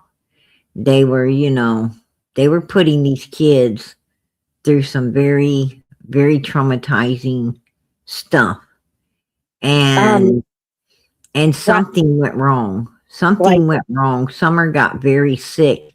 You cannot sell a sick child. The way Summer looked, you cannot sell that. Nobody's going to buy that. That's called damaged goods. And they wasn't selling it. They needed to get rid of it because, see, when people are trafficking, basically, allowing, people to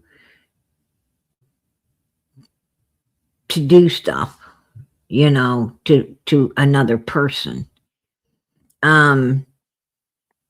If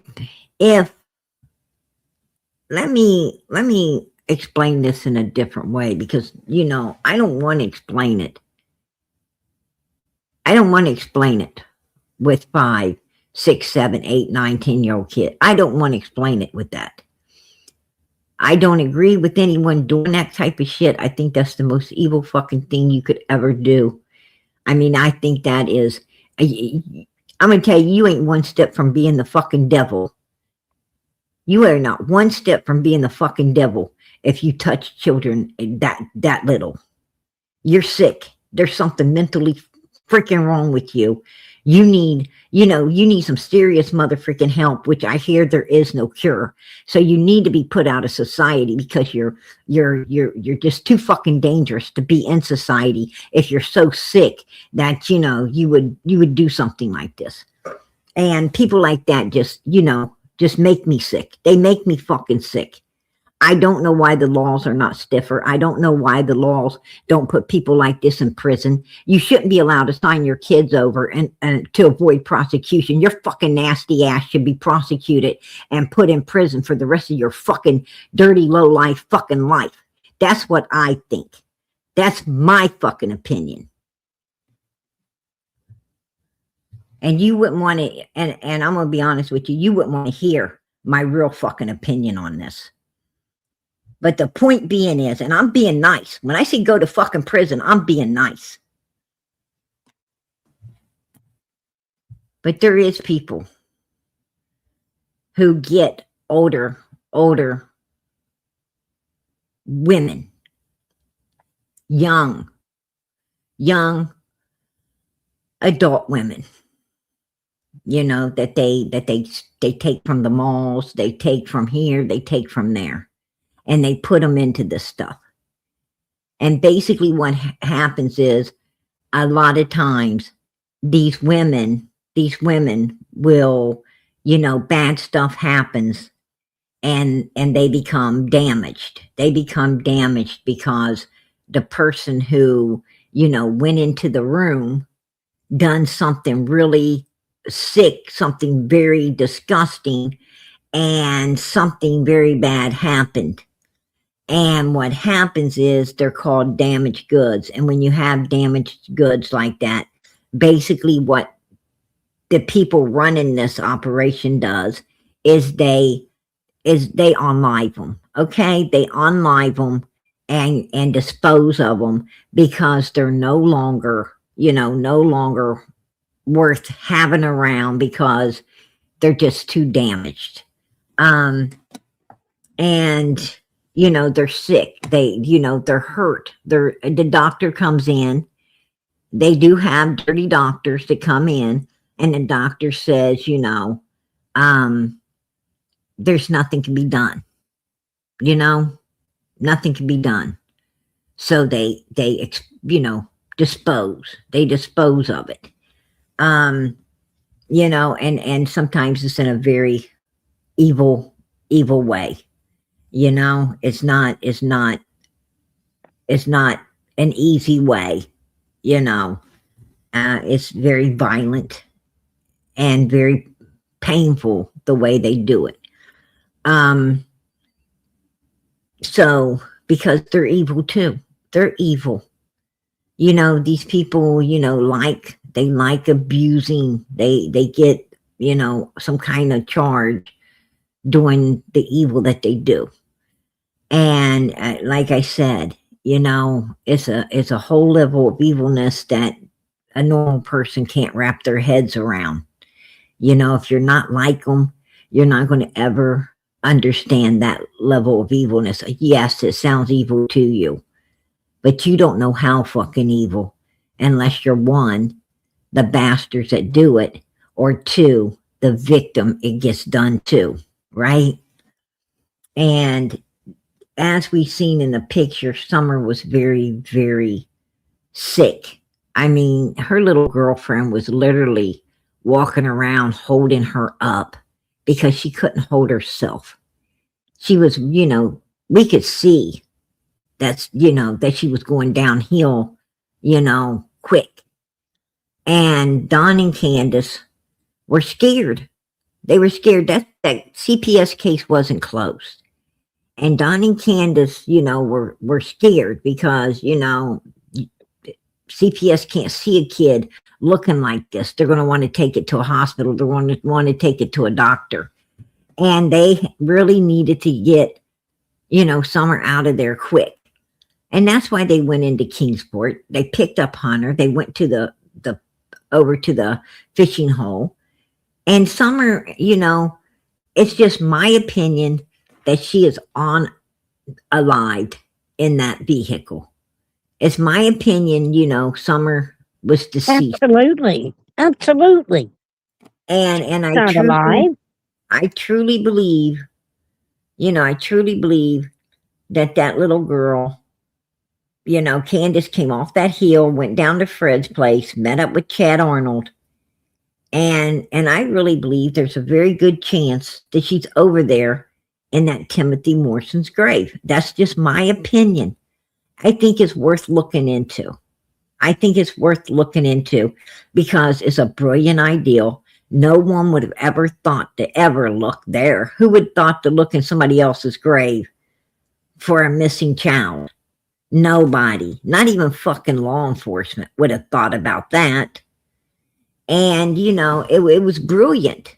It was brilliant until Andy told. And they are keeping an eye on that gravesite. They are keeping an eye on that particular gravesite. They're over there stalking people up that go there trying to find Timothy's grave. Chad Arnold pulls right in behind everybody. He starts sitting there, watching, videoing, and, and real nosy with it. And let me tell you somebody else that's real nosy with it. Fred fucking Hill. Let me tell you that right now. Fred Hill is very fucking nosy with it. And Ziggy is very nosy for Fred. I know that for a fact. I know that first fucking hand. Trust me, I know.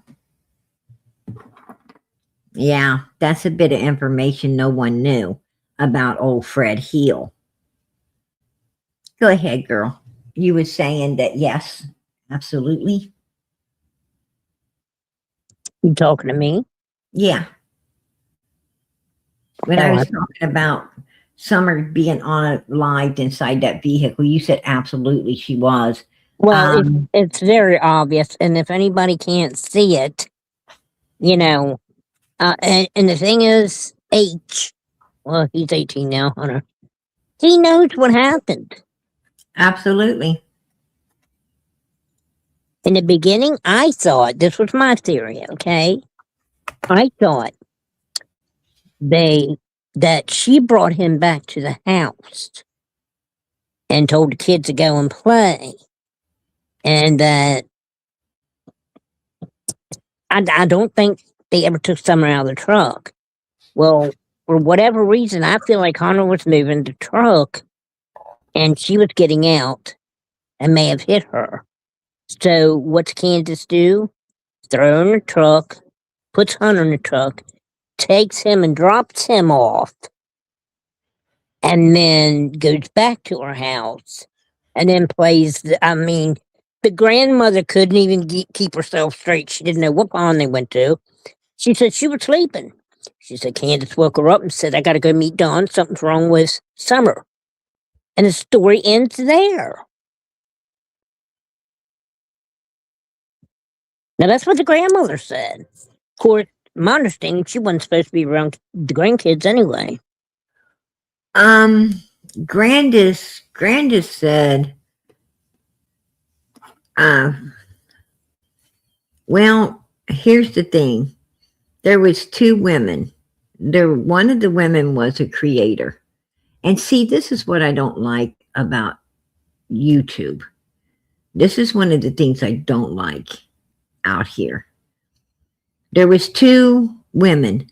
One was a YouTube lady that Grandis, I think Grandis thought she might have, a chance. I think she thought, they might be some, some whoopity-doo-dah day time right there that she might be able to get to spend. with, this one creator lady who, by the way, I believe had an accent. And that probably, really thrilled Grandis too, with her sick mind. And she told that lady that she had took a nap. That's all she told her. That's Then what there you was, then there was said publicly, though. She said it publicly. that she took a nap. Yeah. But there was another lady, which was, like, a homeless. She was a homeless, um,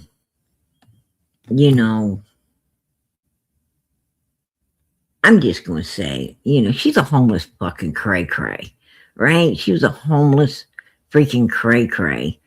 I talked to her myself, crazy as fuck. And, that's my opinion. I'm going to keep it. But she's the one that was saying, about, Summer being sick and, saying that Grandis, I don't even think Grandis ever talked to her. I don't think Grandis, she had no receipts. She had nothing. And she was over on Daisy's channel, and Daisy was sucking and running that shit as if it was the truth. Right. You know, big time.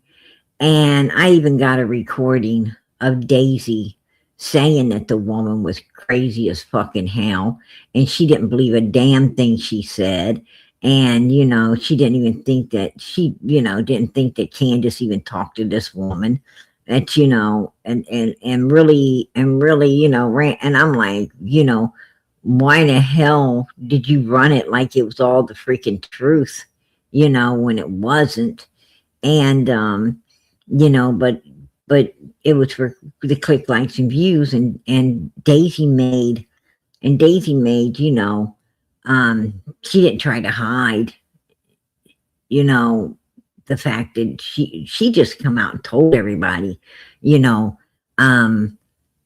I wanted to run a farm channel. I didn't want to, do no true crime. I do this for the money. I mean, she just told people, this is a job. I do this for the money. And, and she didn't care. She didn't care to put out misinformation because, she didn't care about Summer. She didn't care, this little girl's found or not. I mean,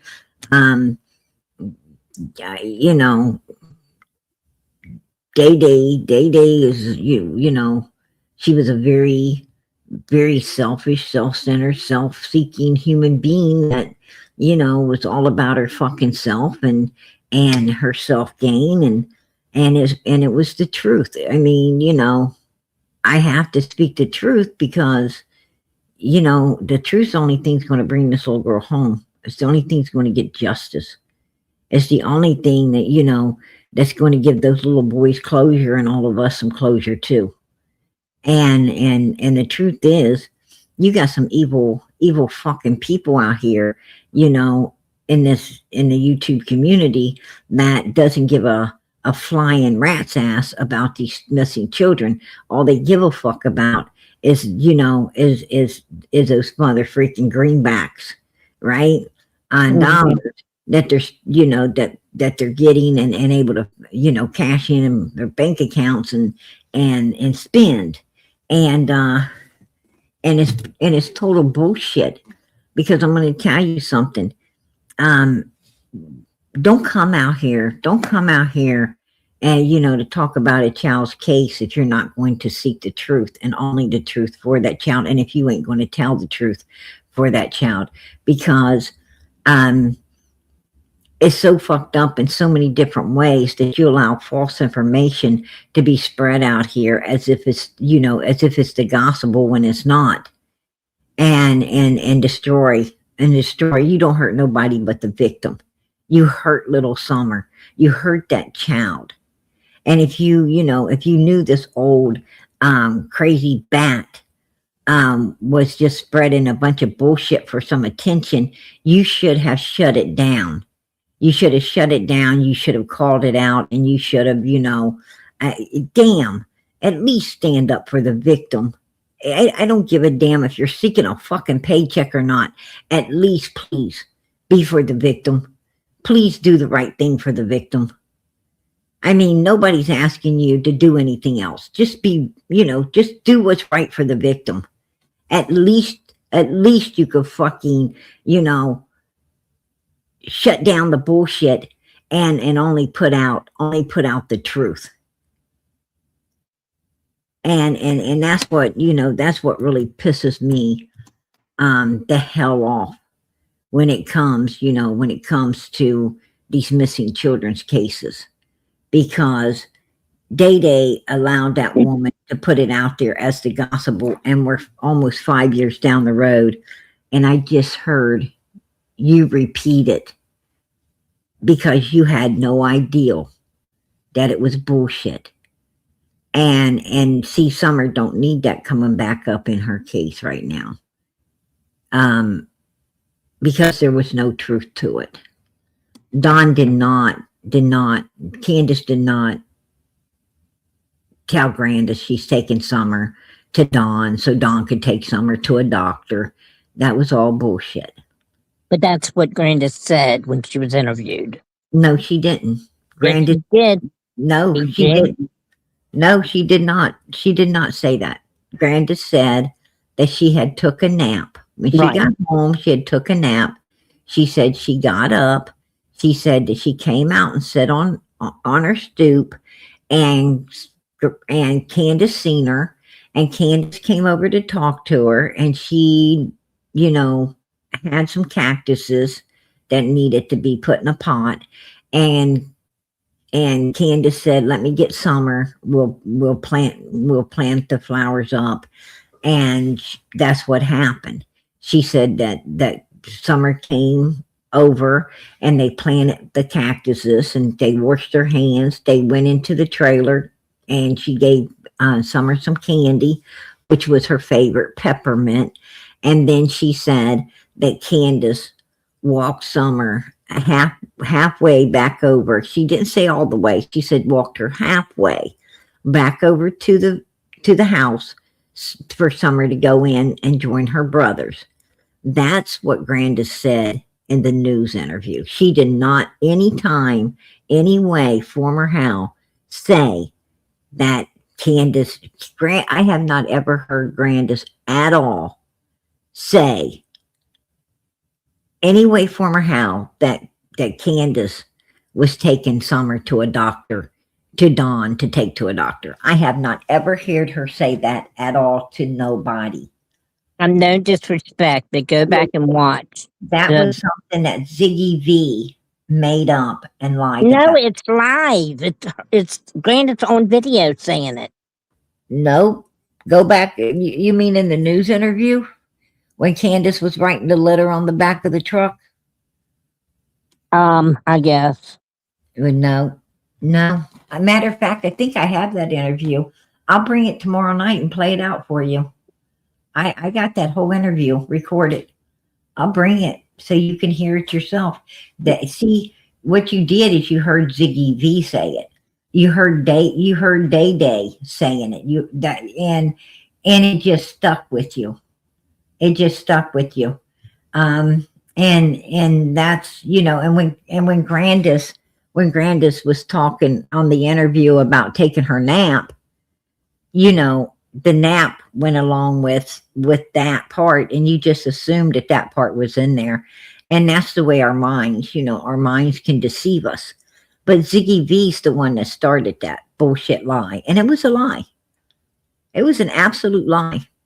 And because she just wanted attention. A lot of people, she had some old dog, and I guess and she was homeless, and I think a lot of people gave her money too.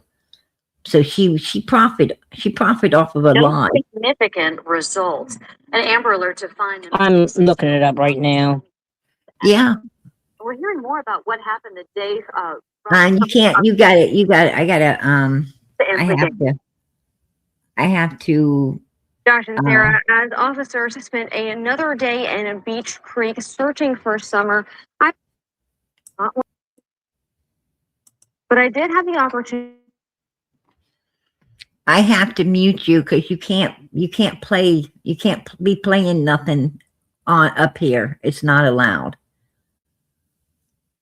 It has to be put into content in order to bring it on panel.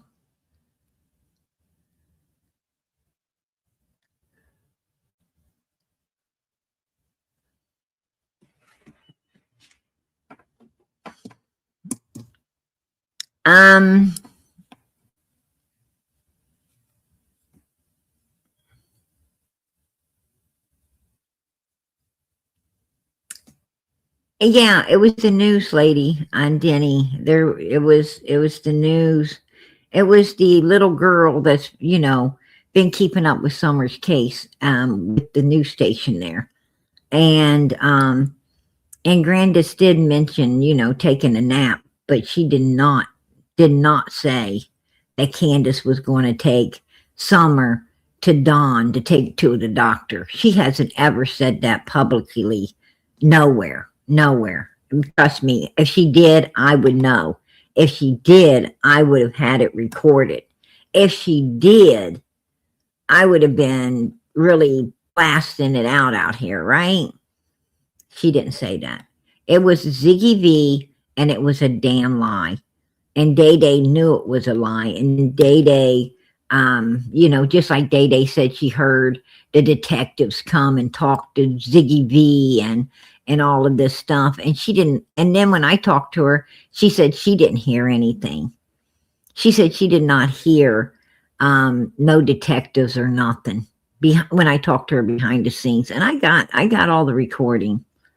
I recorded it, and that's what these people do. That's what they do. They lie. They lie, they're so untrustworthy.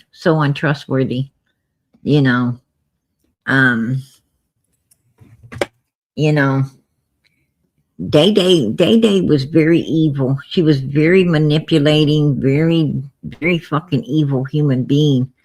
And, she was just using and abusing little Summer's case, Can you hear me? Yes, you can't play stuff where, the people. Okay, I'm not playing anything. Okay. Oh, we could hear you. Okay, that's fine, but it said my mic was off and I didn't know why my mic was off. I had to turn it off, honey, because, okay. No, that's fine. If you play anything in your background, I have to mute you. Yeah. I wish I could send shit.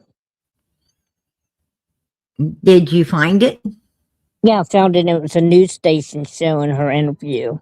Yeah, and she did not say anything like that. She just said that she was napping. And that was it. That's why she got called back into Tennessee, was because the lady had said that.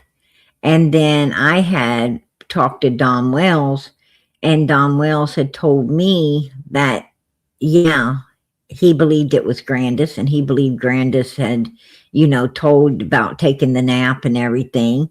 And I got a hold of Ellie as myself, and I turned that in as well, because they were trying to deny it. And I turned in, where Don was speaking to me about Grandis, yes, is her, and called her some names, and said how dumb she was, and that the dumb bitch did say she took a nap, and and I turned that in. And Don and Candace was very, very upset about it. Matter of fact, Don said, that Grandis's ass wasn't welcome back up there anymore, that, he better not see her. And he was really upset, that she let that cat out of the bag about the nap. And because it threw their timeline off. It fucked everything up. And, but she needed to protect her ass. She needed to protect her own ass, but like I told Dawn, it didn't protect her ass any, because she took the fucking nap before they planted flowers, before They washed hands before they got candy and before Summer supposed to went back in the house. So, the nap really didn't do anything but throw the timeline off to where the screen didn't fit. Going to look for Summer didn't fit. Candace, went down to meet up with Chad at 4:30. The screen was around 10 minutes after that. It just wasn't. And then, they don't call law enforcement till 6:30. Dawn don't even get called till 5:09. It just threw, it threw everything off balance. And basically gave law enforcement a real insight on foul play, right? Foul play, a bunch of bullshit and cover up. And Don, Don knew that, and at the time he was really intimidated because, he was thinking this is it. Our asses are going to prison now. We're going to jail now, but Ronnie Lawson wasn't smart enough or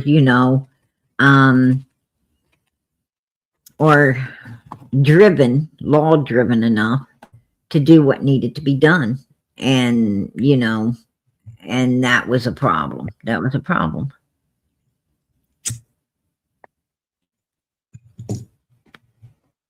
That's why their asses are still free. But this new sheriff that's coming in, he's talking about the walking off theory.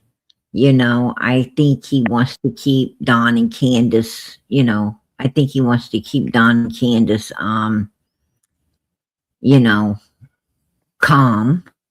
I think he don't want to spook them, but I think he's going to go in there and do a full,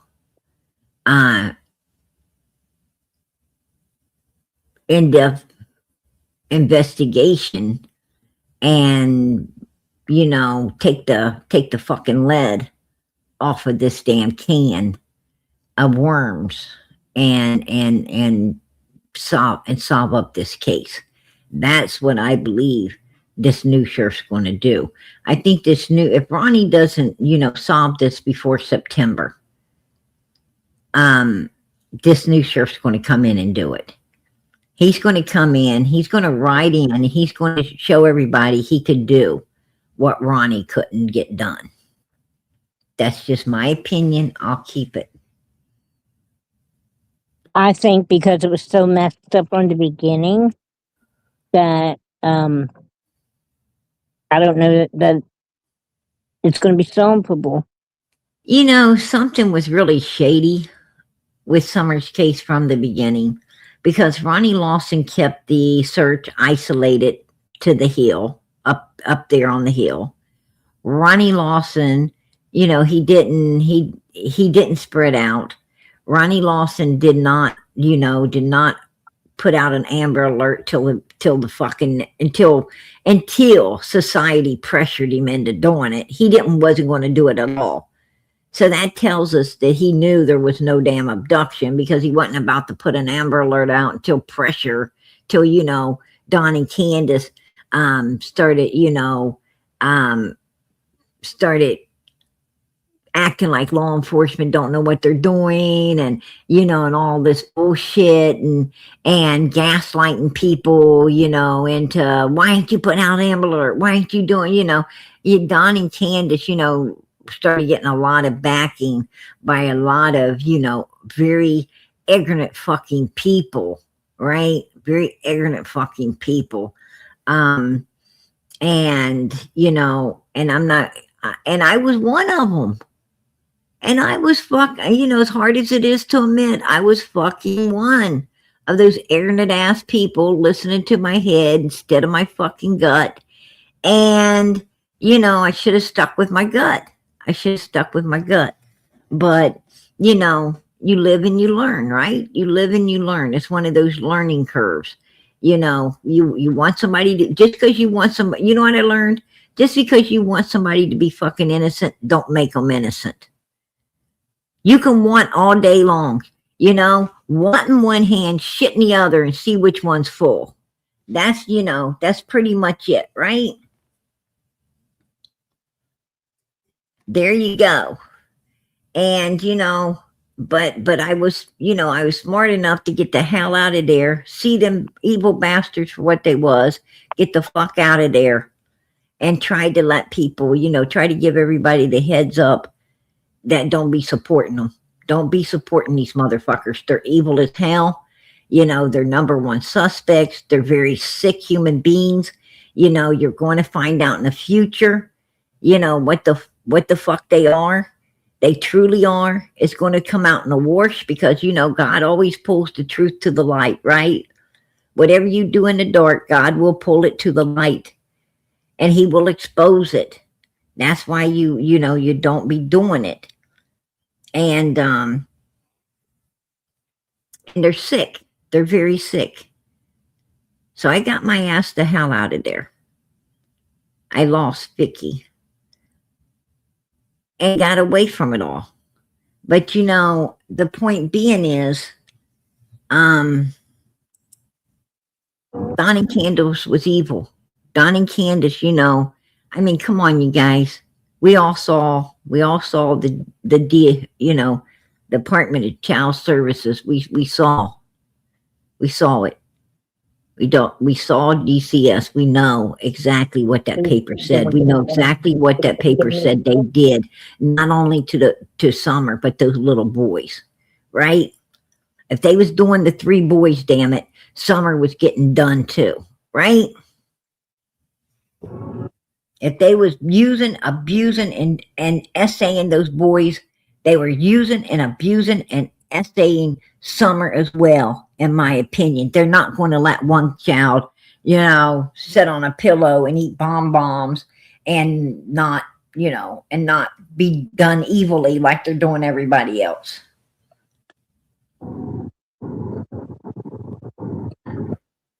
That's why that little girl was bent over. That's why she was so sick. And that's why that other little child was walking around trying to hold her up.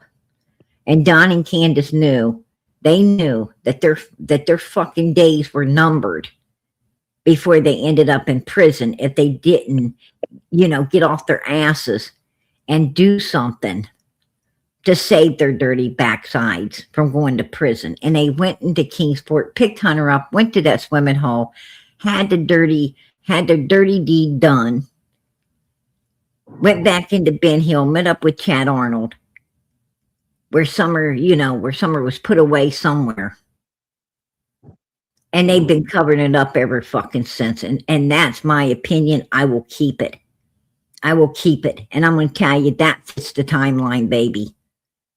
All the bullshit fucking lies about feeding candy and planting flowers, and that's a bunch of bullshit. I mean, you could tell that was made up fucking bullshit when it was coming out of Candace's fucking mouth on the news. You could tell. You're just sitting there like, what the fuck? I know. This is so fucking unreal that he couldn't get, you know, she's a bad fucking actor. That fucking bitch is a bad actor, and so is Dom Wells. They're both bad actors. I agree. Can y'all still hear me? Oh, we can, sweetie. We sure can. Okay. Hell yeah. And I'm going to tell you something. I think mother freaking, I think Candace befriended Dee Dee. I think Candace seen what Dee Dee had, wanted what Dee Dee had. And I truly believe that Dee Dee still be here today if she would have just stayed the fuck away from Candace Wells. That's my opinion.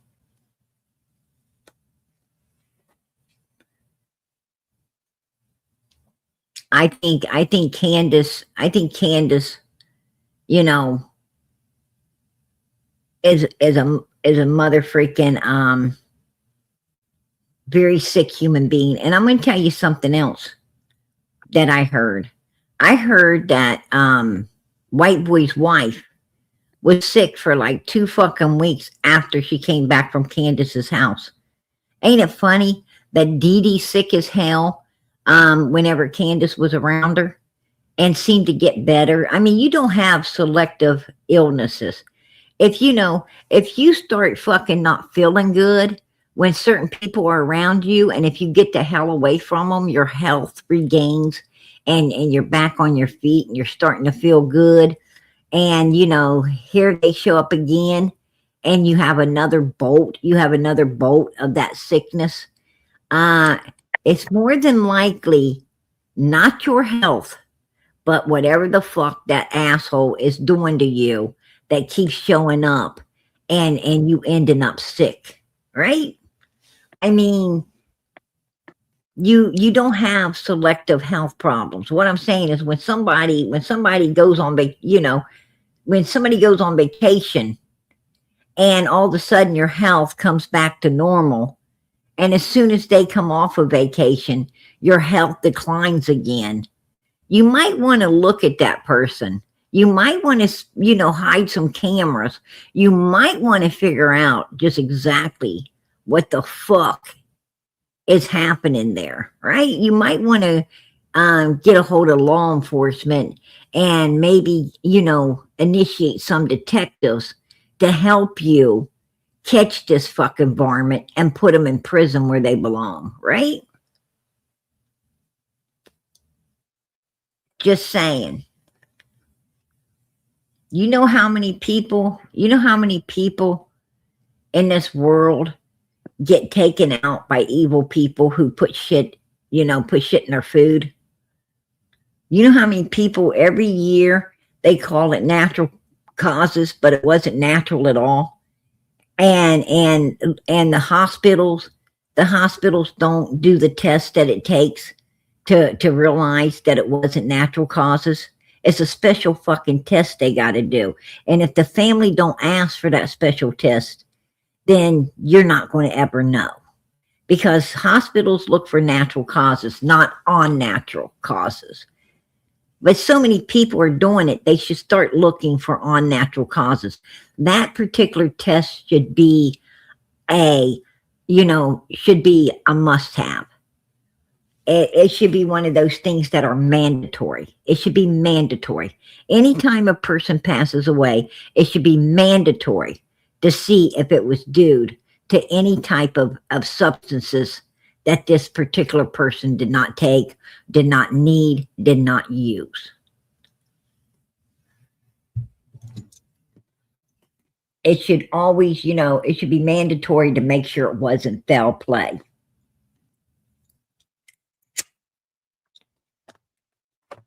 I just hope this sheriff is coming in. I really, really hope he grabs onto this.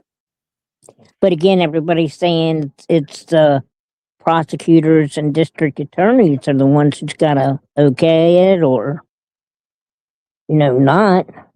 Did Candace tell you anything about, she's out there selling everything in a yard sale. Like within 24 hours, she's out there selling everything this woman owns. She's in there eating this woman's food. She's eating the last food this woman made. This woman made a big pot of whatever that was. And Candace is heating it up and finishing it off. Finishing off this woman's last bit of food. So she didn't put nothing in that because the fat mother fricker was in there eating it all, right? Yeah. And that ain't, I'm not going to say in my opinion because that's the truth. That's the fucking truth, right? Did she ever say anything to you about Dee Dee? I mean, did she ever tell you, that she didn't like her, or that, she's tired of hanging around with her? Or did she ever tell you, that she wanted her husband? Or Well, I had asked you earlier, did she call Dee Dee sissy? I don't know. Well, who was sissy? She had, it might have been Dee Dee. but she had her at her house a couple of times, and we'd be on live, and she looked like a really older woman. Would she'd say, "Here, sissy," or yeah, get on here. I didn't know if they. Dee Dee was a little dark-headed lady. She Mhm. was a little dark-headed lady with short dark hair. Very pretty. She didn't really look old. She looked middle-aged, looked like she was Well, up in her late 40s, early 50s. whoever this woman is that she always brings to her house, she calls her sissy, and she really looks wore out. I'll put it that way. She really looked what? Wore out, like she'd been through it. Are you sure Skinny. that wasn't, you sure that wasn't, what was her name? The one I was talking about earlier, that they were kissing all over. They was kissing. No. Wow. Dee Dee's the one that went up there and put the bench down at the bottom of the property. Mm-hmm. Dal Terry's an older lady. She looks like I don't know how old she is, but she looks like she's, 70 or 80, if you ask me. She looks way fucking old. Real wore out. She looks totally wore out. Yeah. And I met her the first time she ever came up on the hill. I met her and she was scared. She was scared. I was on the phone with Donald and Candace when Mhm. Dale Terry came up there, and they had entered. I said, "Who's that?" And they said, Candace told me it was some crazy lady that had just showed up out of the blue, and she didn't know what the F she wanted. They were going to see. And then they introduced, me to her. And she told me her name, and she told me, that she had a Facebook, and that asked me if I had one. I told her, yeah, that it was Sissy Bible. And anyway, she friend requested, me, and I was, corresponding with her, but she was scared. She wanted to make sure, that if she wasn't ever seen again, I knew who she was, and and where she was. And so she was scared of him. She was scared of him at the beginning. And and Don did take her to work with him. And this woman went up there and she cleaned up their yard. They had her out there working in the hot sun, cleaning their yard. They had her helping, doing all kinds of work. Don took her to work, had her helping him with this work. And, she used all of her money to buy gas and stuff to go to the Wells house and everything. And they didn't even buy her. She was out of cigarettes. They didn't even give her a pack of cigarettes for all the work she did. They didn't give her anything. Candace was getting all kinds of gift cards, Walmart gift cards and stuff. She could have gave that lady one of the gift cards to buy gas to come there and help. She could have gave her, a little money for some smokes. Don and Candace both smoked. They could have gave her a few of their own cigarettes, so she wouldn't be. I kept them in cigarettes. They didn't give a fuck about her. They didn't give a fuck about her. I wouldn't have gave them the sweat off my ass. And that's the truth. Right. I would have given them the sweat off my fucking ass. No way in hell. No way in hell.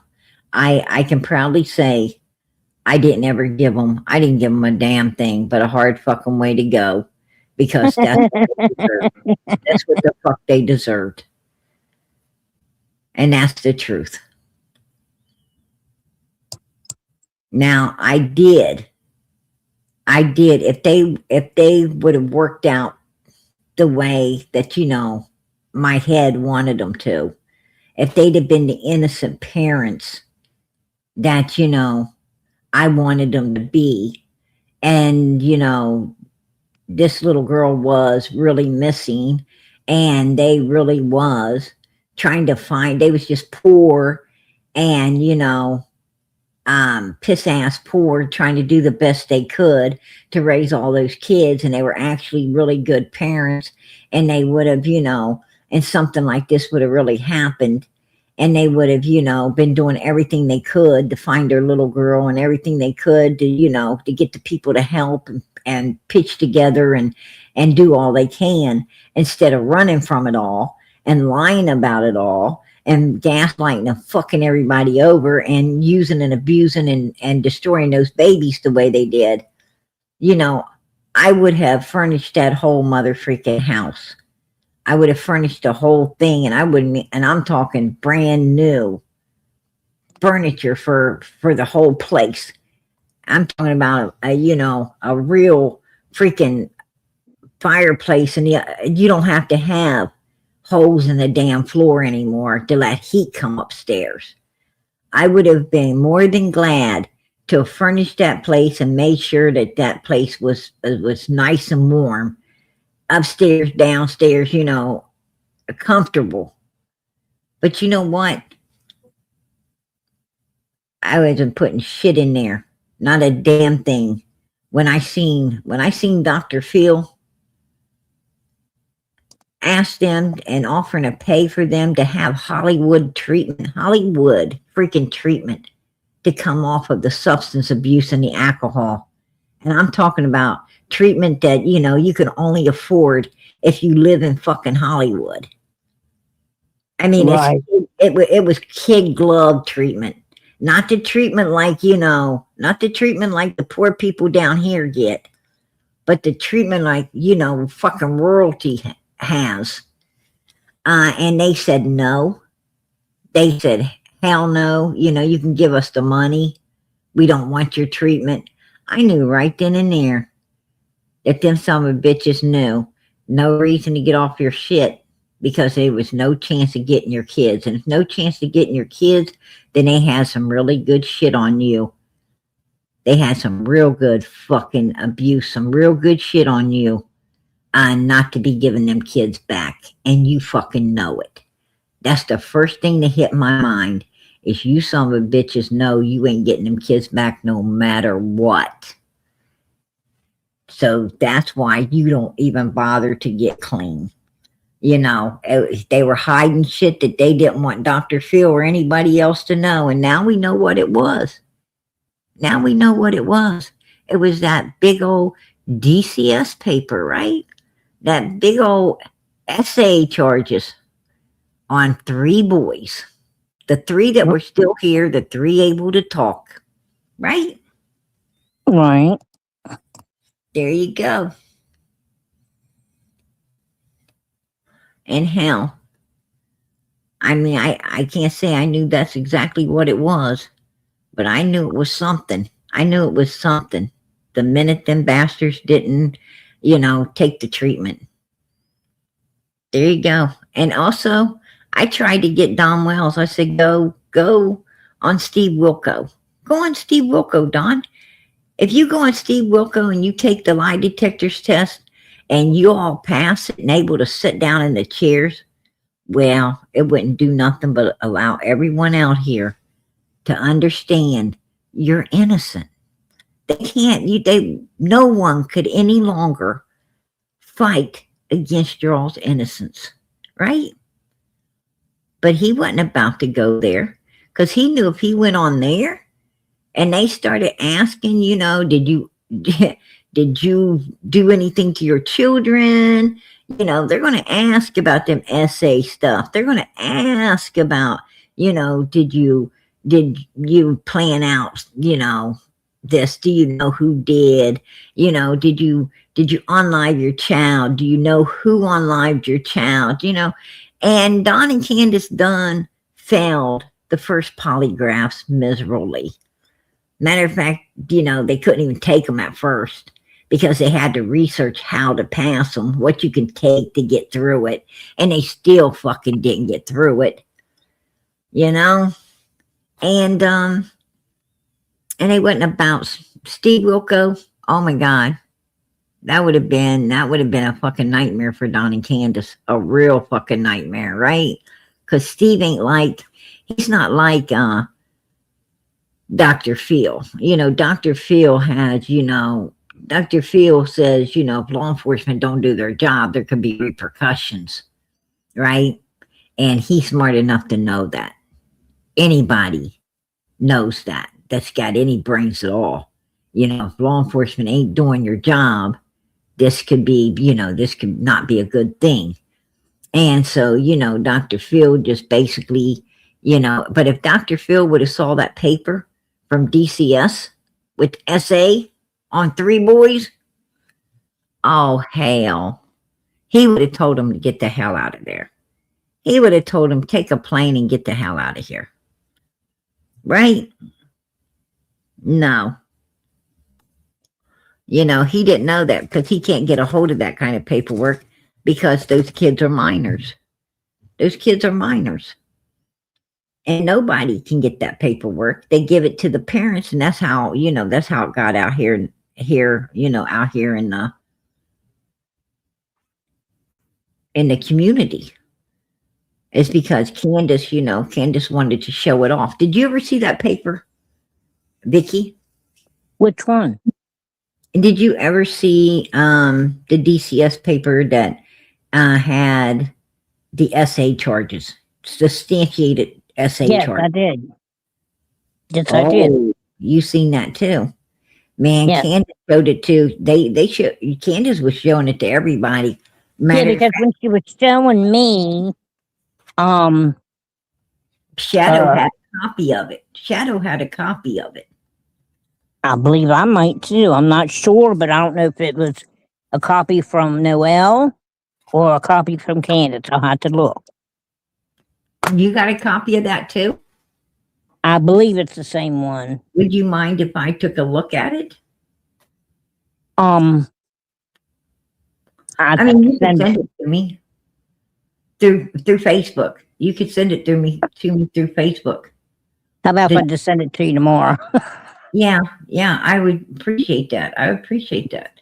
Okay, yeah. I mean, I just, I won't put it out. I've already put out Shadow's.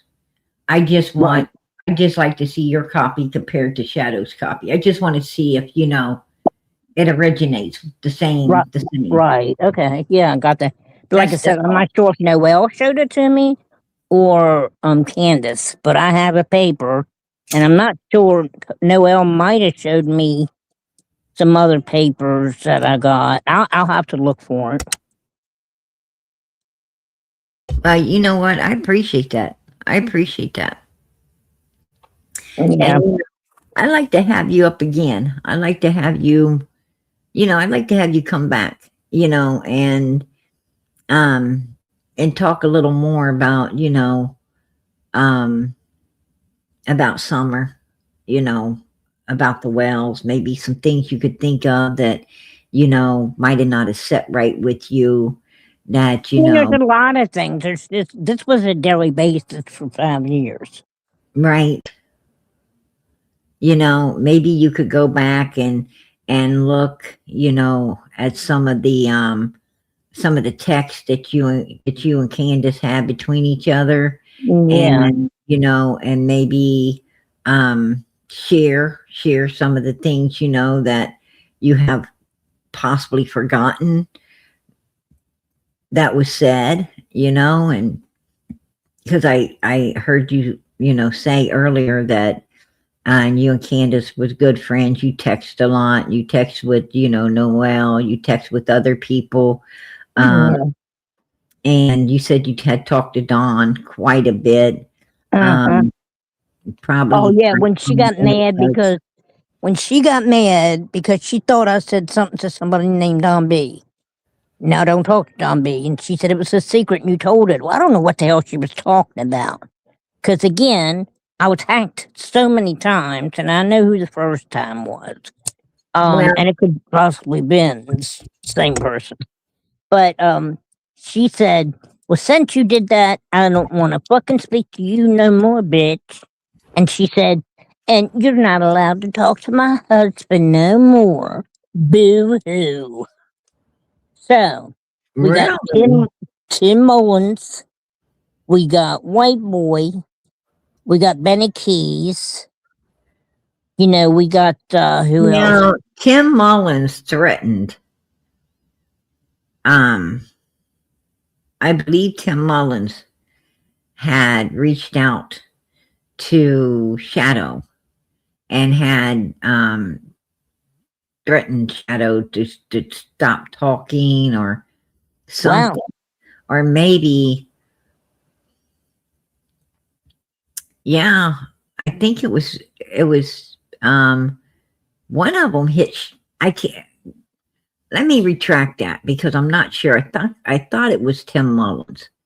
It could have been Benny. It could have been somebody else. Yes, Benny reached But out to me. anyway, Shadow said that you know, he had been threatened up.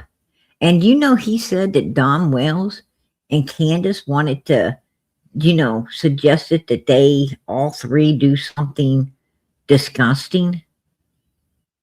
Do what? Yeah, to do something disgusting. Yeah, that's what he said. He said that that Don Wells and Candace, you know, wanted him to, you know, to get down. Yeah, right. I understand what you're saying. Well, they sort of said that in passing. It was more like, you know, boot scoot his boogie, his booty. Yeah, yeah, they sort of said that to me too. Oh, they sort of said that to me too in passing. And you know, he was like, "What the fuck?" You know. And he said that Don Wells was like, I was in prison, you know, and I was with men. I've been with men before. I'm like, what? And he's like, yeah. I'm like, whoa. Oh, hell to the no. Yeah. And Don just expects other, you know, he's like, I don't care if he was in prison or not. I don't care who he's been with, you know. He said that, you know, it offended him. It offended him to you know, that they would even suggest such a thing. You know what I'm saying? That's just nasty. Wait a minute, let me see. Karina wants to talk to White Boy because if that Noel did this, because it's not that I'm saying, anyways, it's just unbelievable to me. Okay, so I'm going to look for the papers that Noel showed me. I don't know what she's saying. Noel showed what papers? She's saying The DCS? if Noel got him out of trouble. Yeah. Oh, do you know anything about that? Shadow said that Noel supposedly done something evil, put in some fraudulent papers, filled out or put in some fraudulent papers to get that paperwork that Don and Candace was showing. You know, it was basically fraudulent papers. What happened is they failed to go, you know, to challenge the charges, and then they immediately withdrew the charges. And when they, you know, so no, the court really didn't look at it, and that's how they ended up with those papers. Well, that's when Noel got mad because I said, well, you know, my family is CIA, and she got mad. There's papers on Don and Candace. There's two papers. One's Don's, one's Candace's. Don and I got the two papers. So if Don and Candace have that paper, then Don and Candace both had the substantiated charges of SA on the children. So the children had to say Don was doing the stuff to them as well as Candace was. I don't know who this Nana for Life is. Somebody asked me. But yeah, it's crazy because I don't know, spread the love. I can't answer that, baby. I'm gonna tell you. Right? Exactly. It's like you was reading my mind, girl. She said, am I crazy? Who could find Candace or Dawn sexy? isn't that sickening? That's the funniest damn thing I think I ever heard. She laying down the truth tonight.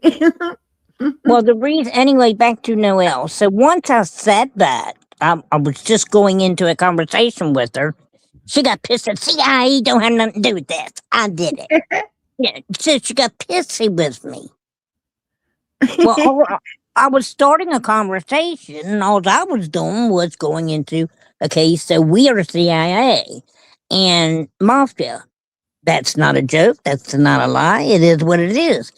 Wow. People misunderstand me. They don't Right. know me. And they'd be shocked if they knew where we come from, what we do, what we've done.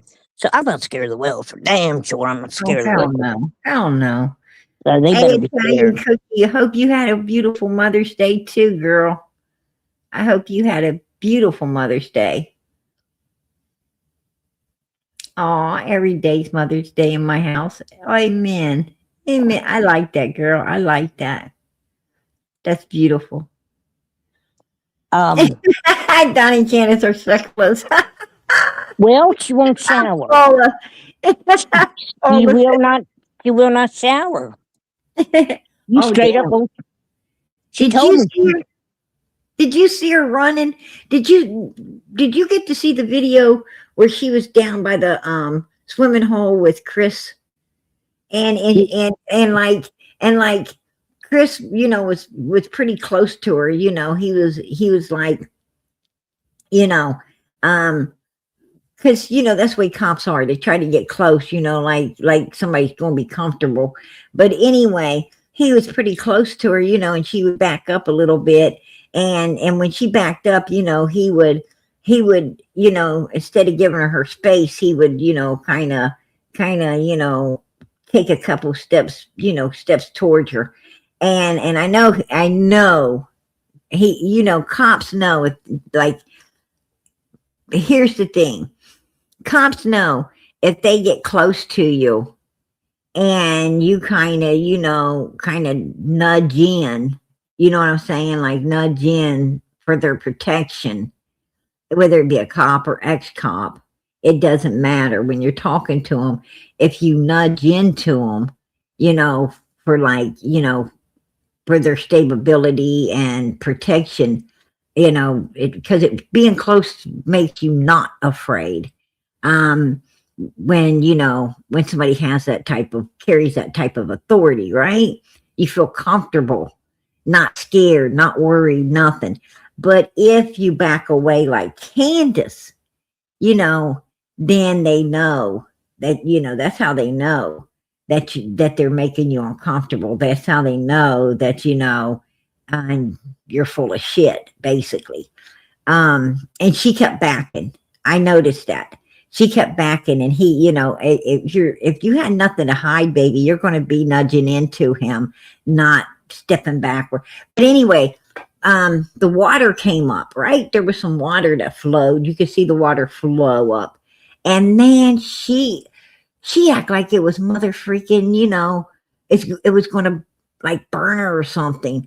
Yeah, she started stepping away from it, right? Like trying to dodge it and stuff. She was trying to dodge that water more than she was trying to dodge him. And she's doing a pretty good job of trying to, dodge away from him as well. But anyhow, I was rolling. I was cracking up. I'm like, this bitch is scared. She is. That's why she took Hunter down there, because this bitch is scared of water. She's scared. She can't go into water, right? I don't know how Benny. I did not know. She must wanted Benny bad. She must have wanted his ass bad. That's the only man I ever seen able to get that bitch in some water. For real. For real. Yeah. Straight up. Yeah.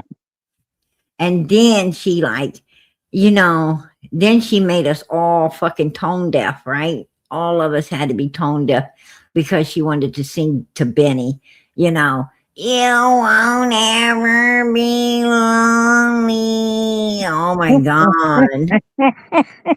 I was like, oh fuck. It often keeps me awake at night, girlfriend. I promise you, I have fucking nightmares over that. I'm like, shit. Worst, like, let me tell you something.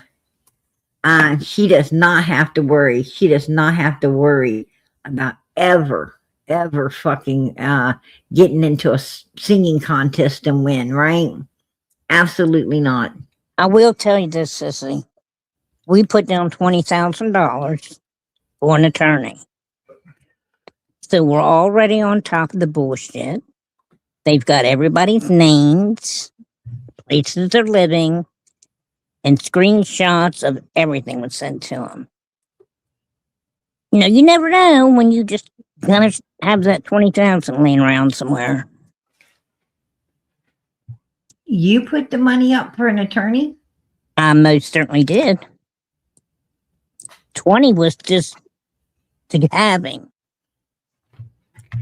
And I will not be harassed. I will not be threatened.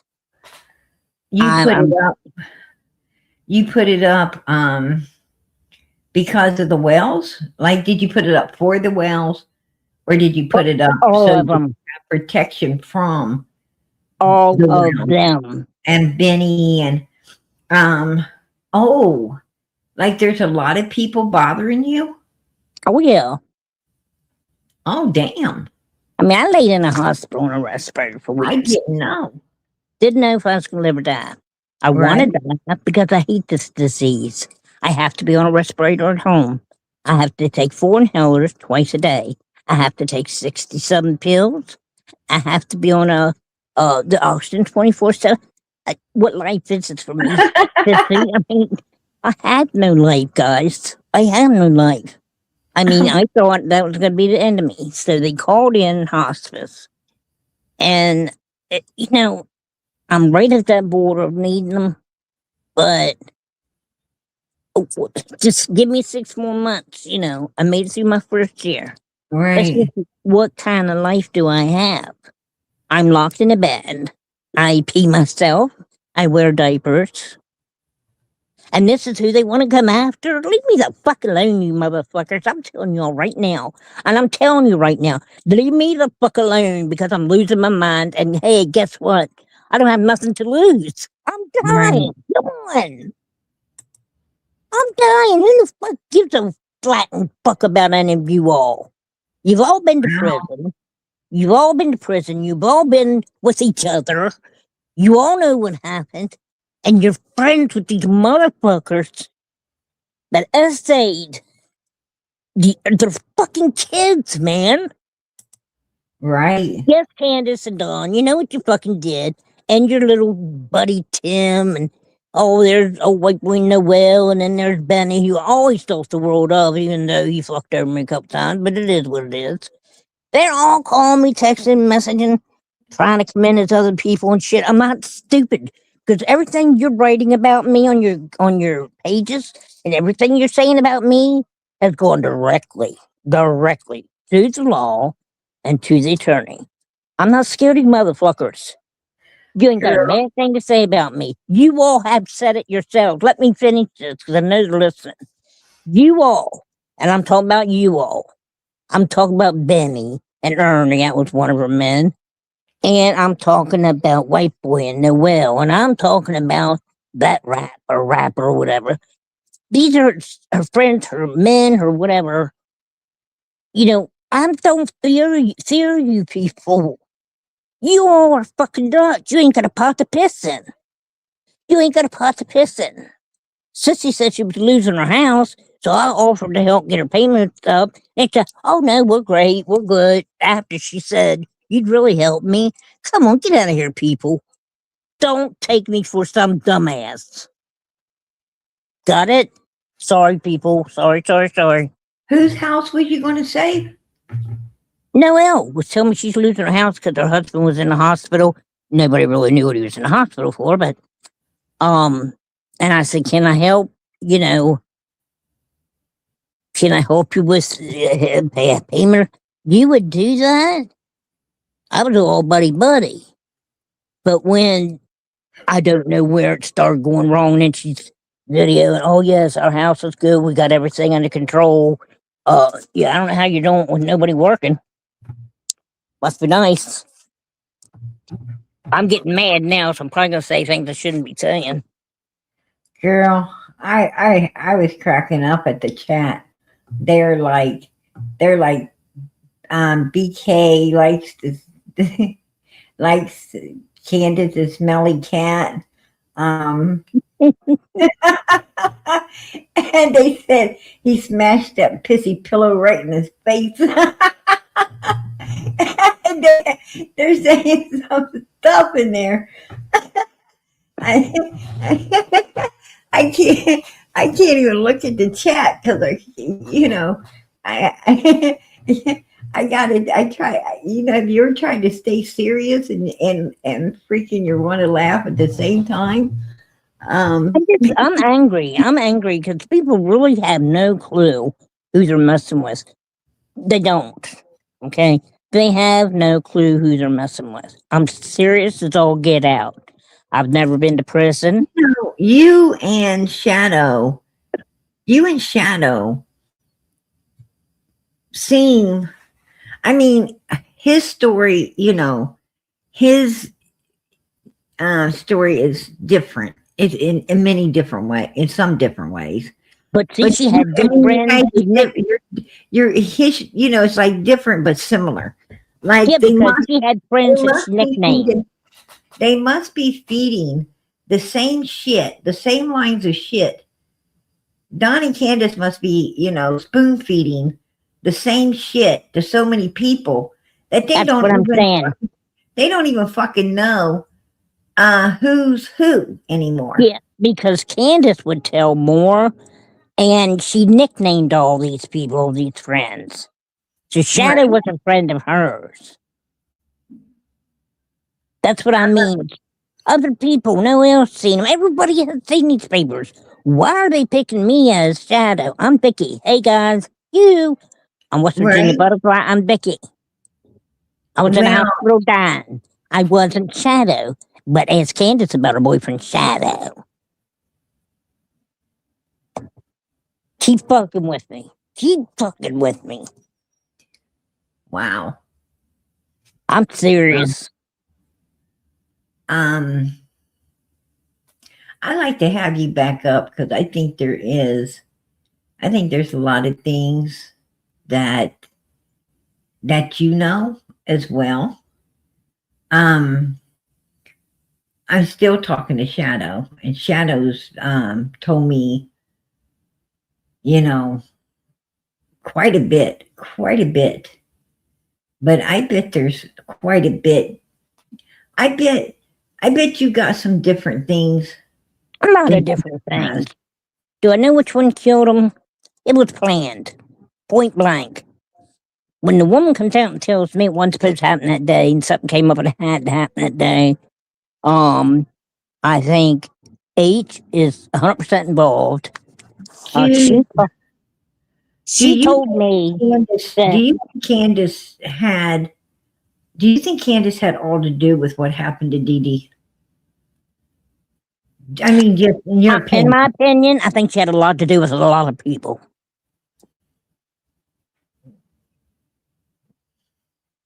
She had a lot to do with a lot of people. I kind of think she unlived Dee Dee. That's my opinion. I think she unlived this woman. I think with whole 100% that she had something to do with her sister. You think she unlived her sister too? You I know think that that's something to do with it. there's a Uh, very good possibility there, and I'll tell you why. Because Candace and Donald wanted to act like they were already in Tennessee. When right. that's what they were telling people, that they was already in Tennessee when they weren't. It's hard telling where they were. They were supposed to be in Arkansas, but they could have been in Wisconsin. They, you They know, we were don't know where the they hell they are. were there because It's like, because they, like, look Candace at told me they them. were there. And they They did it they was because in Wisconsin. they were there. Because she called CPS on them several times. And they got into a big argument. Whatever happened, happened. And one day she was on live and her mom was boo-hooing or something. And she said, listen to her. She said, what the fuck you crying for? You're crying over somebody dead. I'm alive. I'm your daughter. Oh, really? Yeah.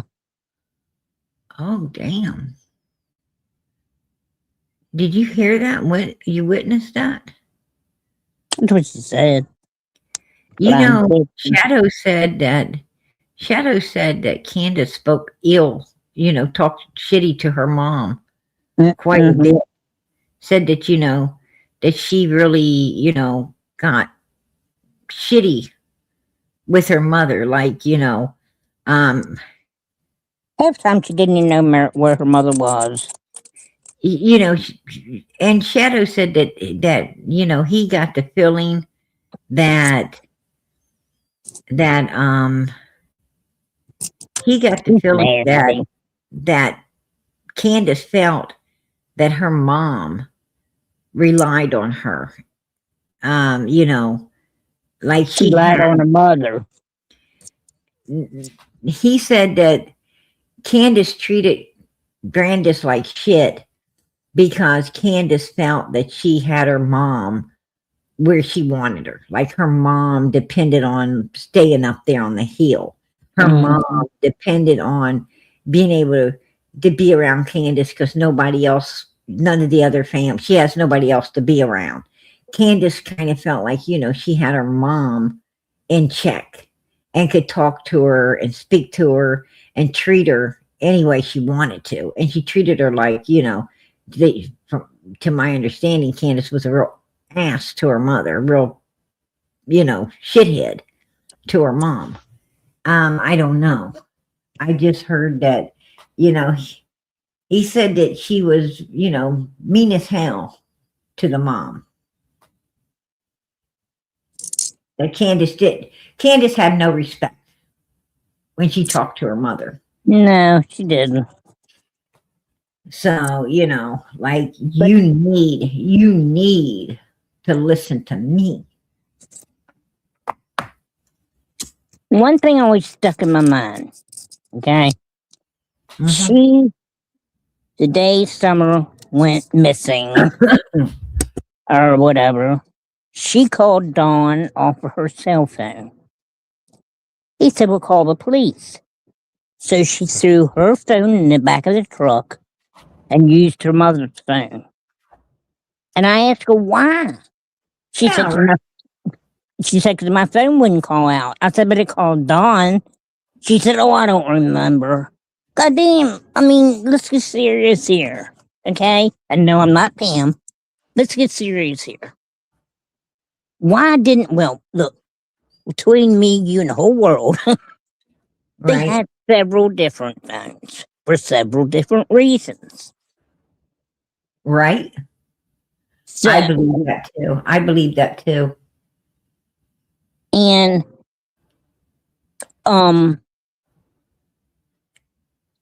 I'm blanking. That's the oxygen. um, yeah, what was I gonna say? And then Tim getting Don's phone and taking everything off his phone and putting it on a SIM card. What the hell? Right. Yeah. Oh, yeah, he did. Yes, he did. And you got to wonder why he done that. he said that it was, he said that it was in case um they lost the information, like Candace cleared Dawn's phone, or Dawn, the information ended up getting lost. He wanted to have backup for Dawn. And him and Benny Keys went at it because Benny Keys wanted that information. He was trying to get that information from Tim.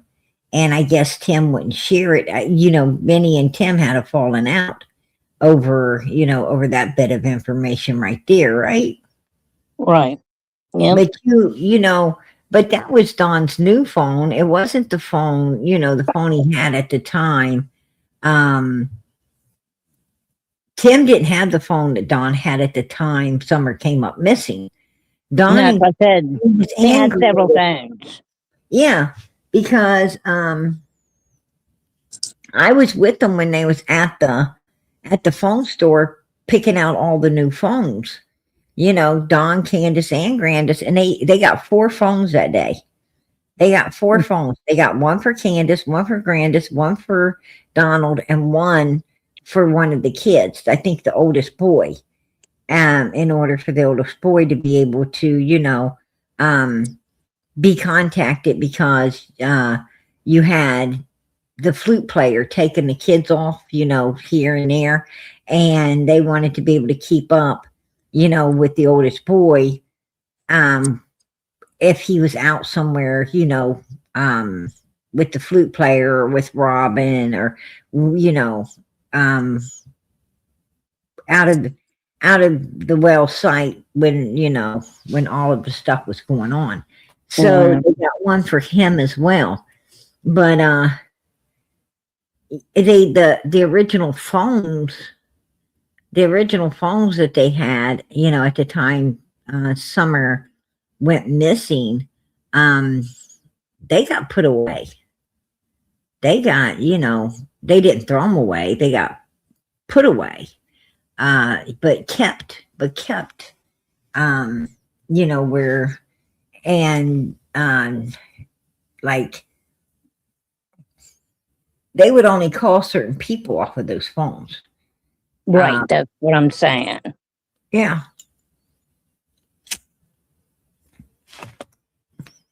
That's what I'm saying.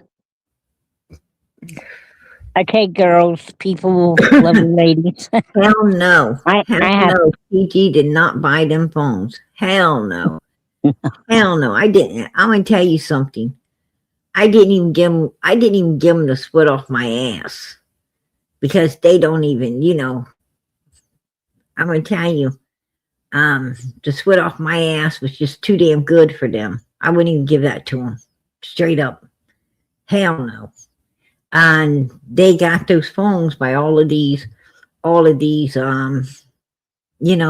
heart people that want to support pure evilness. Tons of people sending, like Kathy the friend said, Candace would open the card up, see if it had money or a gift card. If it didn't, she just threw it in the trash. Didn't even read it. Just threw it in the garbage. If it had money or had a gift card, she'd just take it out and still throw the card in the garbage. She didn't even read it, whether it had money or not. She just trashed it. I don't care who the fuck it was. I don't plan on sitting down and sending back a thank you or anything, of kindness, because Candace ain't kind. She's not kind. Personally myself, if something, God forbid, but if something, so terrible was to go down, and people were gracious enough, to gather together to help me, and in my fucking darkest hours, you better bet your ass they would be getting, a card back, with the utmost appreciation for being there in that darkest hour when I needed them most. They would know that I was very, very grateful to have such a beautiful person out there somewhere that I didn't even know caring about me, you know, and my child or my loved one, you know, and that's just the way people do things. That's the way, you know, real people do things. If anyone, you know, like, you know, if I have a birthday party where we decide to, you know, bring other people like in, you know, instead of just a family party, you know, it's family and friends, and the kids get gifts and stuff, I make sure, you know, to write down, to keep the, you know, a paper of who sent what gift so that later you can send them, you know, you got to always send them a little thank you, a little I appreciate it, right? Appreciation. You always send a little card, you know, with appreciation. I appreciate you coming to the party. I appreciate you giving, you know, so and so this particular gift. They really loved it. They really cared about it, you know, enjoyed playing with it. You know, you or wearing it or whatever, unless it's a bunny suit at Christmas. I don't know. I don't know how you would address that, but so far none of my kids has got a bunny suit at Christmas. But from a, you know, from a weird aunt. But anyhow, Candace don't, you know, she doesn't do that. She doesn't get, you know, cards and send back letting the people know she appreciated their kindness and everything. That's just not who they are. It's not who they are. It's not how they are.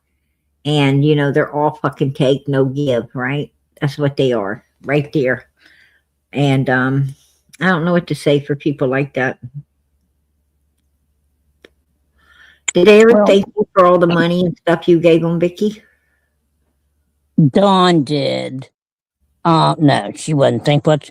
That's the only time she really started calling out of the blue, like, I need liquor and I need cigarettes and I need gas and, you know. And you know how many people they were taking to the cleaners like that? I know. How, you know, when I saw that DCS paper, I'm going to tell you something. When I saw that, I thought to myself, boy, when all those people that sent them money, all those people that, you know, that allowed these fuckers to swindle them, all these people who's, you know, who just realized they supported pure fucking evilness, they're going to really kick themselves in the ass. They're going to really kick their fucking selves in the ass for supporting, you know, all the people that are supporting them again now. Evilness to children. All the people that are supporting them again now are the same ones that wasn't too long ago calling them all kinds of names, putting their business out there and everything else. Right? So it's stupid. Oh, let me tell you something. That mother freaking, I have a text message where White Boy's wife plainly stated that the Wells definitely essayed their kids. Yes, told me that. Yes, told me that too. She said those kids definitely. Okay, so you're gonna have to show it tomorrow night because there's some people on here that need to speak to Noelle. They just can't believe it. Oh, I'm going to tell you, I will. I'll pull it up and show them. Yeah, because I'm not going to be called a liar when, in fact, I'm telling the truth. Hold on. There's somebody named Heidi trying to come up. Oh, boy. I got to see you, Heidi. You got to open the camera, hon. Let me take a look at you. I can't bring you up. I can't bring up Benny Keys under Heidi name. or Tim Mullins under Heidi, or Candace hiding under Heidi, or maybe even Don Wells. I can't. Hi, Donnie. I still love you. You coming to get me soon? If you don't open the camera, Heidi, I can't bring you up, hon.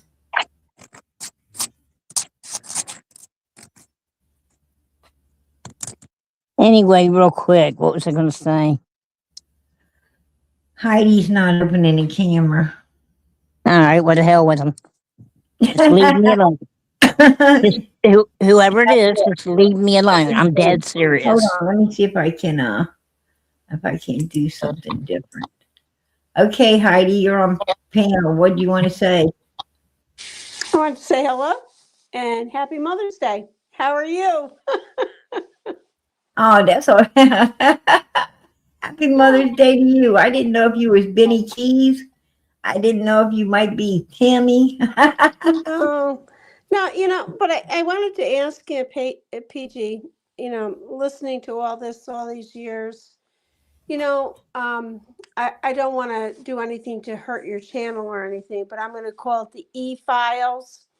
What's going on with all of this drops about the E-Files and everything that's going on with What's government. an email?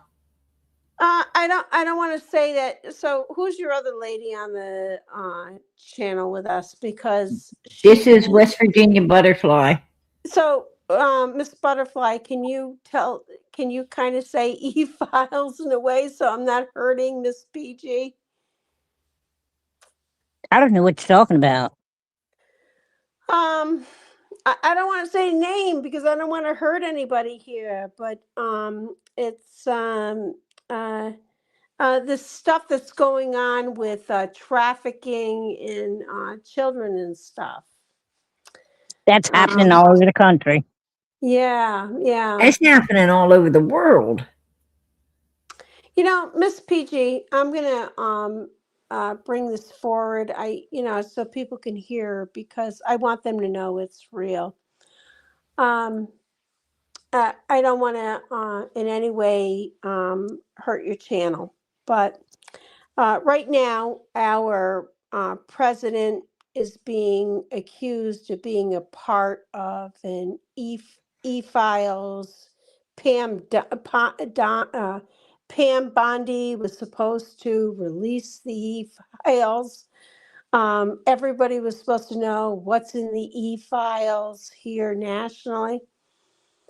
I'm going to tell you, I remember back, I would say it was 10 years ago. I was in an airport in Palm Beach. And the flight was going from Palm Beach to the Bahamas. And I remember seeing this woman sitting there, and she had 10 children. I had pictures of those children. She had an infant in her. Yep. You got pictures of these children? Yes. Yep. I do have pictures of them. How did you get them? I took them. I took the pictures. You took pictures of 10 kids a lady had? Yeah. So listen, PG. So I want to tell you. So this was 10 years ago. And 10 years ago, nobody was thinking that children were being trafficked, stolen, or anything like that. And I remember and in the picture, these children, there was one baby. So this woman was feeding the baby, trying to keep the baby quiet. And there were these other children just kind of like walking around. They looked drugged, very drugged. Now, this is in the airport going to Palm Beach. In Florida, where I'm not talking about West Palm Beach. I'm talking about the place in Florida where the most prolific millionaires are at. That's where you have the Right. breakers, everything else, right? So did you get these kids help? So I'm going to tell you what happened to me. So I 10 years ago, 10 years ago, that nobody thought that this was a problem back then. I was kind of aware we had a problem. And I'm wondering, why is this woman feeding this infant and we have children that do not look alike, wandering around drugged, all different ages, and really looking distressed? And I was on my way to a security conference at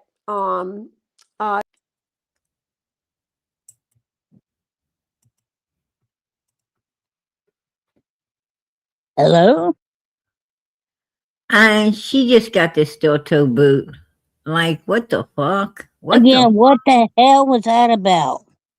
I, What's an e-file? something about my president and about evals and about she's fucking weird taking pictures of some woman and her fucking kids and I don't even know. And you asked her, did you get these kids help? Well, let me tell you what happened to me. I don't want to know what happened to you. I want to know what happened to the kids. And then, you know, if it's going to be a drug out fucking story, then you got to go, man, because, you know, I got to get some sleep sometime tonight, right? I can't stay up for the next 10 fucking years hearing about the 10 years just passed your ass by. And these kids didn't seem like they get any, you know, seems like Mom, Pa Kittle was on the damn plane with their family and she's taking pictures of them. I don't know. Okay, PG, I'm 3.5 hours past my respirator. Hey, girl, you get off of here and go take care of yourself. Listen, you guys, the majority of chat, 99.9, I respect you and appreciate you. And, you know, what I say, I'm telling the truth. I have no reason to lie. And I'll come back. Yeah, I'll come back. I would appreciate that, girlfriend. Absolutely. And, Right. I'll be looking forward to that copy of, that you got, the copy of the paperwork you got, so I can match it up with the other one. Okay. I appreciate you coming up and taking time, spending time with us tonight. Okay. All right. Yeah. Good night, everybody. Hey, good night. Happy Mother's Day. To you and all you ladies out there. God bless. Night. Night. All right. PG's going to head out of here. Hey, I know that we had, you know, plans to talk about the new sheriff in town, but we can do that. We can do that. God willing, tomorrow night we can handle that. But I really would like to have this lady back because I think she knows, you know, I think she knows a lot. And I sure would like to hear, you know, what she does know. That's for sure. And as all of you, I'm sure would like to hear some more. Put a 1 in the chat if you'd like to hear some more from West Virginia Butterfly and what she knows about being on the inside of 110 Ben Hill Road with, you know, with #1 suspects in their own daughter's missing case. You know, I would definitely love to, you know, I would definitely love to know exactly, you know, all the information she has. I would sure love to hear about it. And I'm sure she's got some real good stuff. Because anybody that's on the inside of that, you know, hears and sees a lot of things, right? A lot of things. I bet Benny Keys could tell a whole lot, you know, a whole lot more than he's a telling, right? He could tell you a lot more than he's been a telling from being on the inside of that shit. You know, and sometimes I think people don't know. I think sometimes, you know, people don't know how much information they have until they go back to day one. And they, and they start walking forward with all the stuff that they heard and they saw. And, and then I think they start to realize, wow, I wasn't really, I wasn't paying attention. I couldn't see the forest for the trees. They start getting that awe factor. Oh, damn. Why didn't I pick up on this? And oh, why didn't I pick up on that?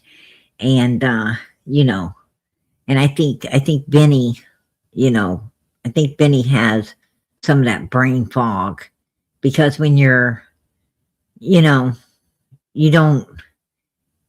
really know how much information you have until you're willing to sit down and really think about it. The stuff that you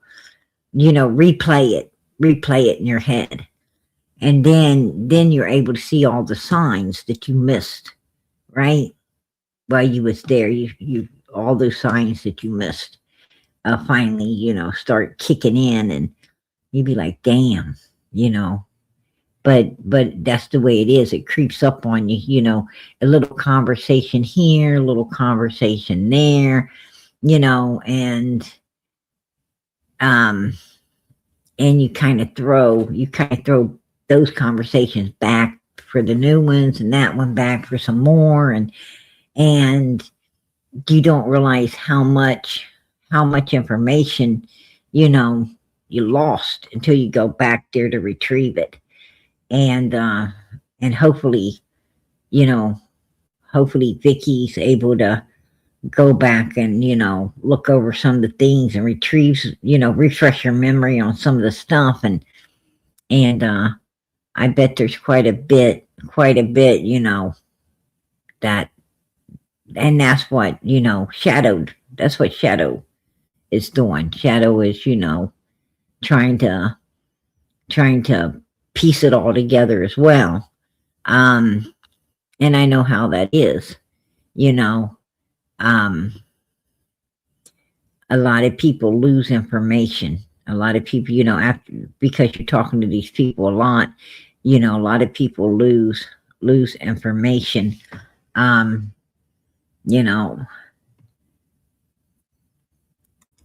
only people that don't lose information are people with photographic memories, or people who are trained to store all information, and then be able to recall it from A to Z.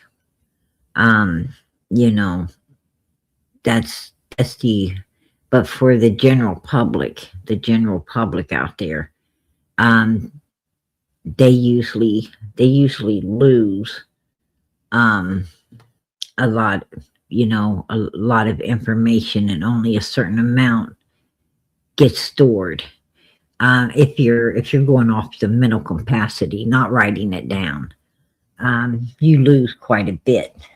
That I'm not saying it won't resurface at some point, but usually not. Usually, so much gets lost if you're not recording or writing it down.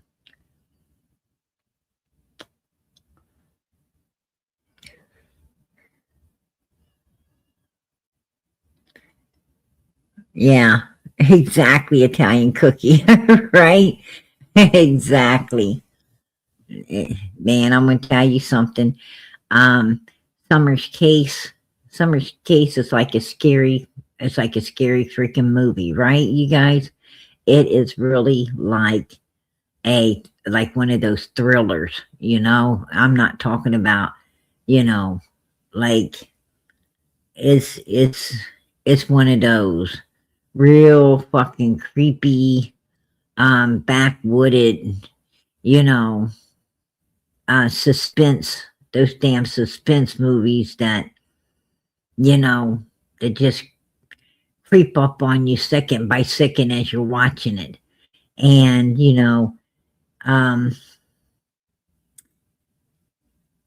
I guess you could say it's hell for us.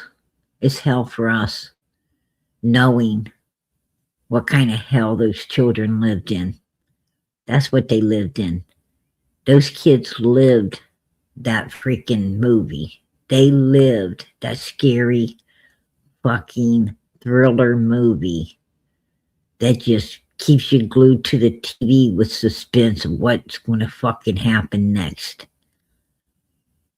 And all of it was wicked. All of it was wicked as hell. That's what them children lived. And what a nightmare. What a fucking nightmare. I mean, these children were awake, man. Their eyes were open. And their life was just, it was a nightmare.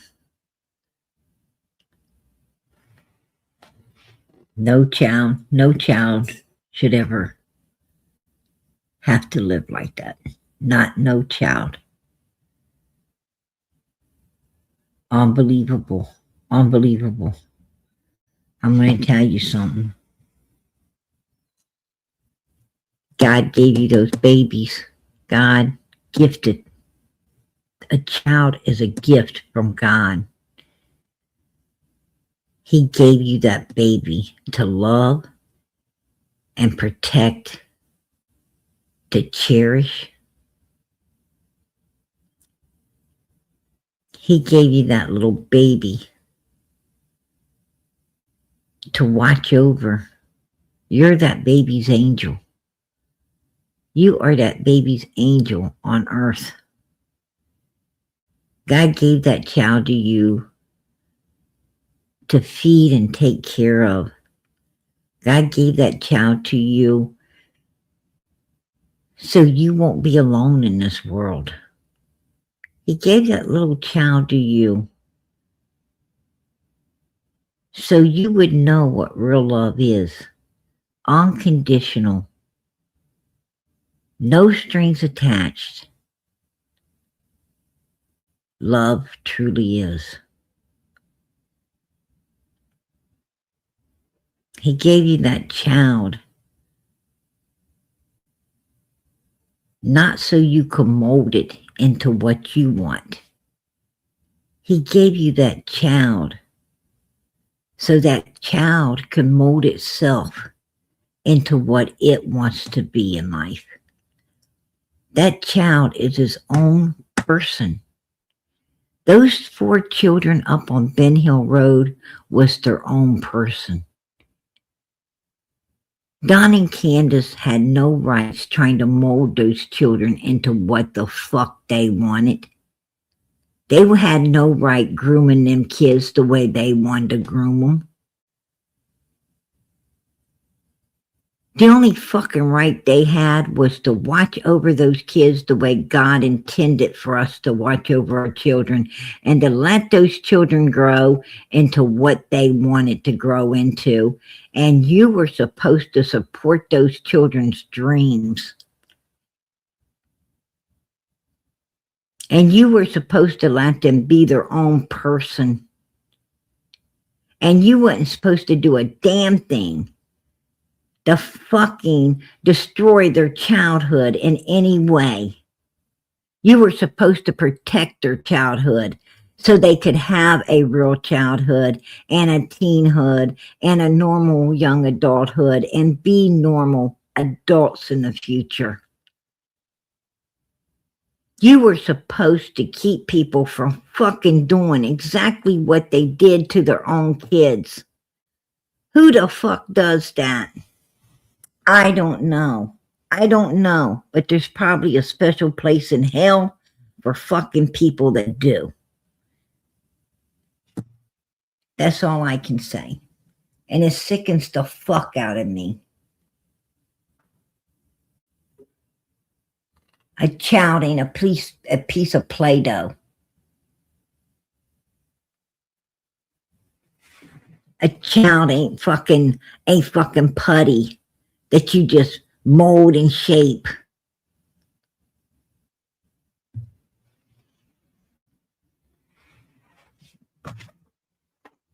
That's bullshit. That's bullshit. And I'm going to tell you something. You don't own your children. God does. You do not own anybody in this world. You don't even own your damn self. God owns us all. We are all God's children. He owns every damn one of us. And if you don't believe me, well, you'll find out in the end. You'll find out who your owner is when he's judging you and casting you into Hades or letting you into heaven. You'll find out.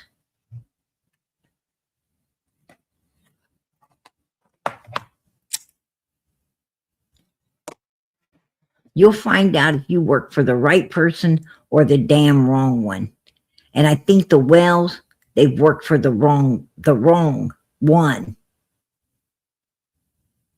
And it seems like they worked for the wrong one their whole damn lives. Right? They've really fucked up.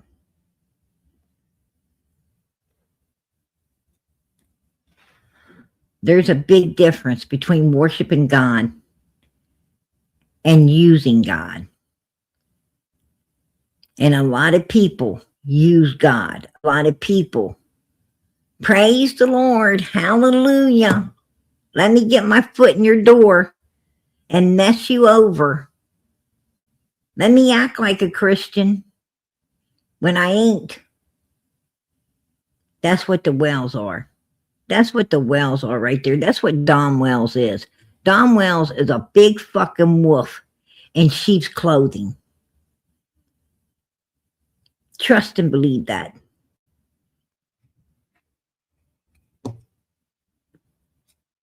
Just saying.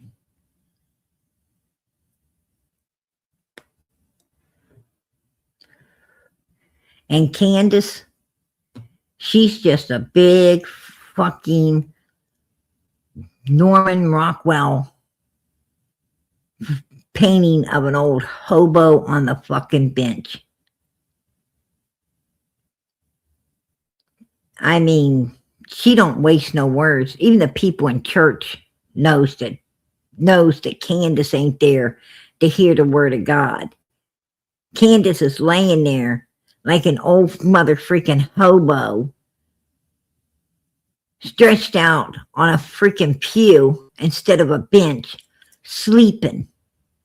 Who in the hell goes to church and lays down and sleeps while the preacher's talking?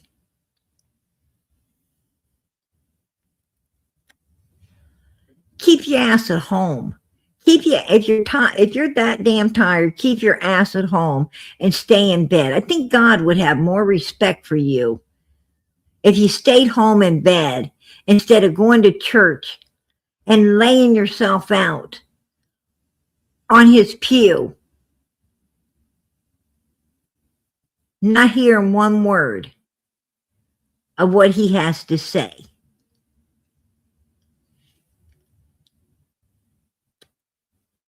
Right? But no, they go to church. They go to church because they're so evil. They're so evil. They wanted to have that face of Christians when really they're nothing but wolves, right? They wanted to put on that persona. I'm going to tell you, I have no respect for people who use God. None at all. I'm going to tell you something. You better be afraid. You better be afraid to do stuff like that.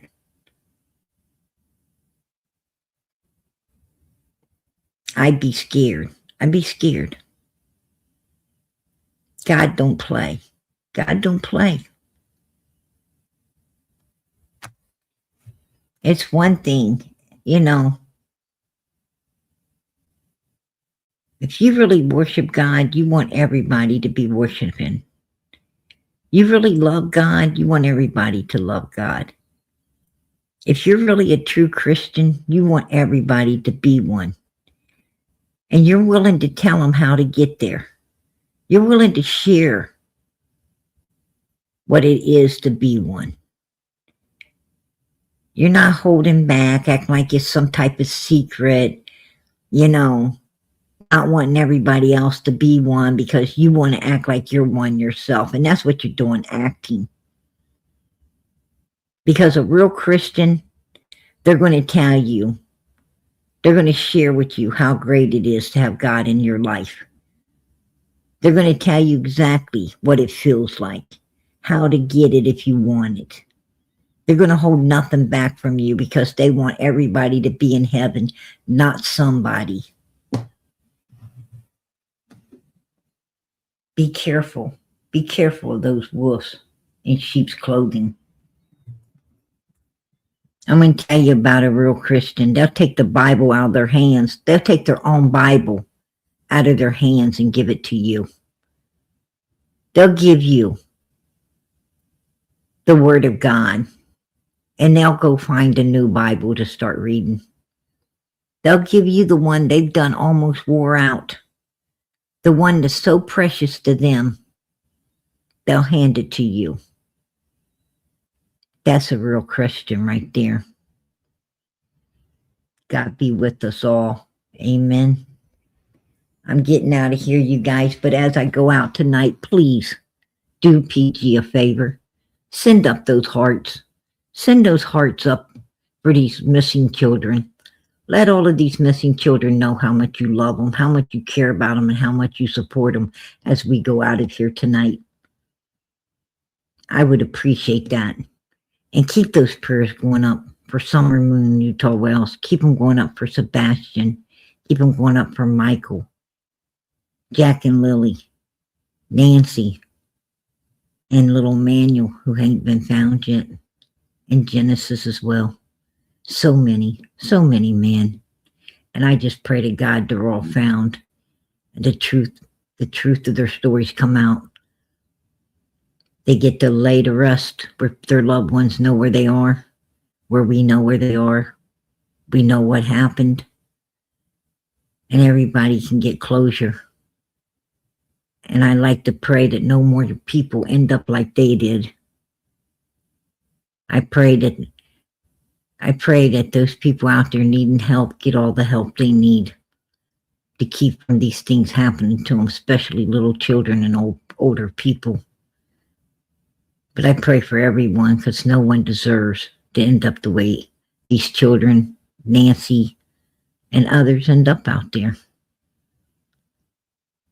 No, evil does not have a right to be destroying anyone. And they only do it because they can. And it's up to us to stand together as one and let them know they can't. They can't. It ain't going to be tolerated. We're done with this shit. And pray for one another. Know that PG prays for you too. Good night, everybody. God bless. Much, much love.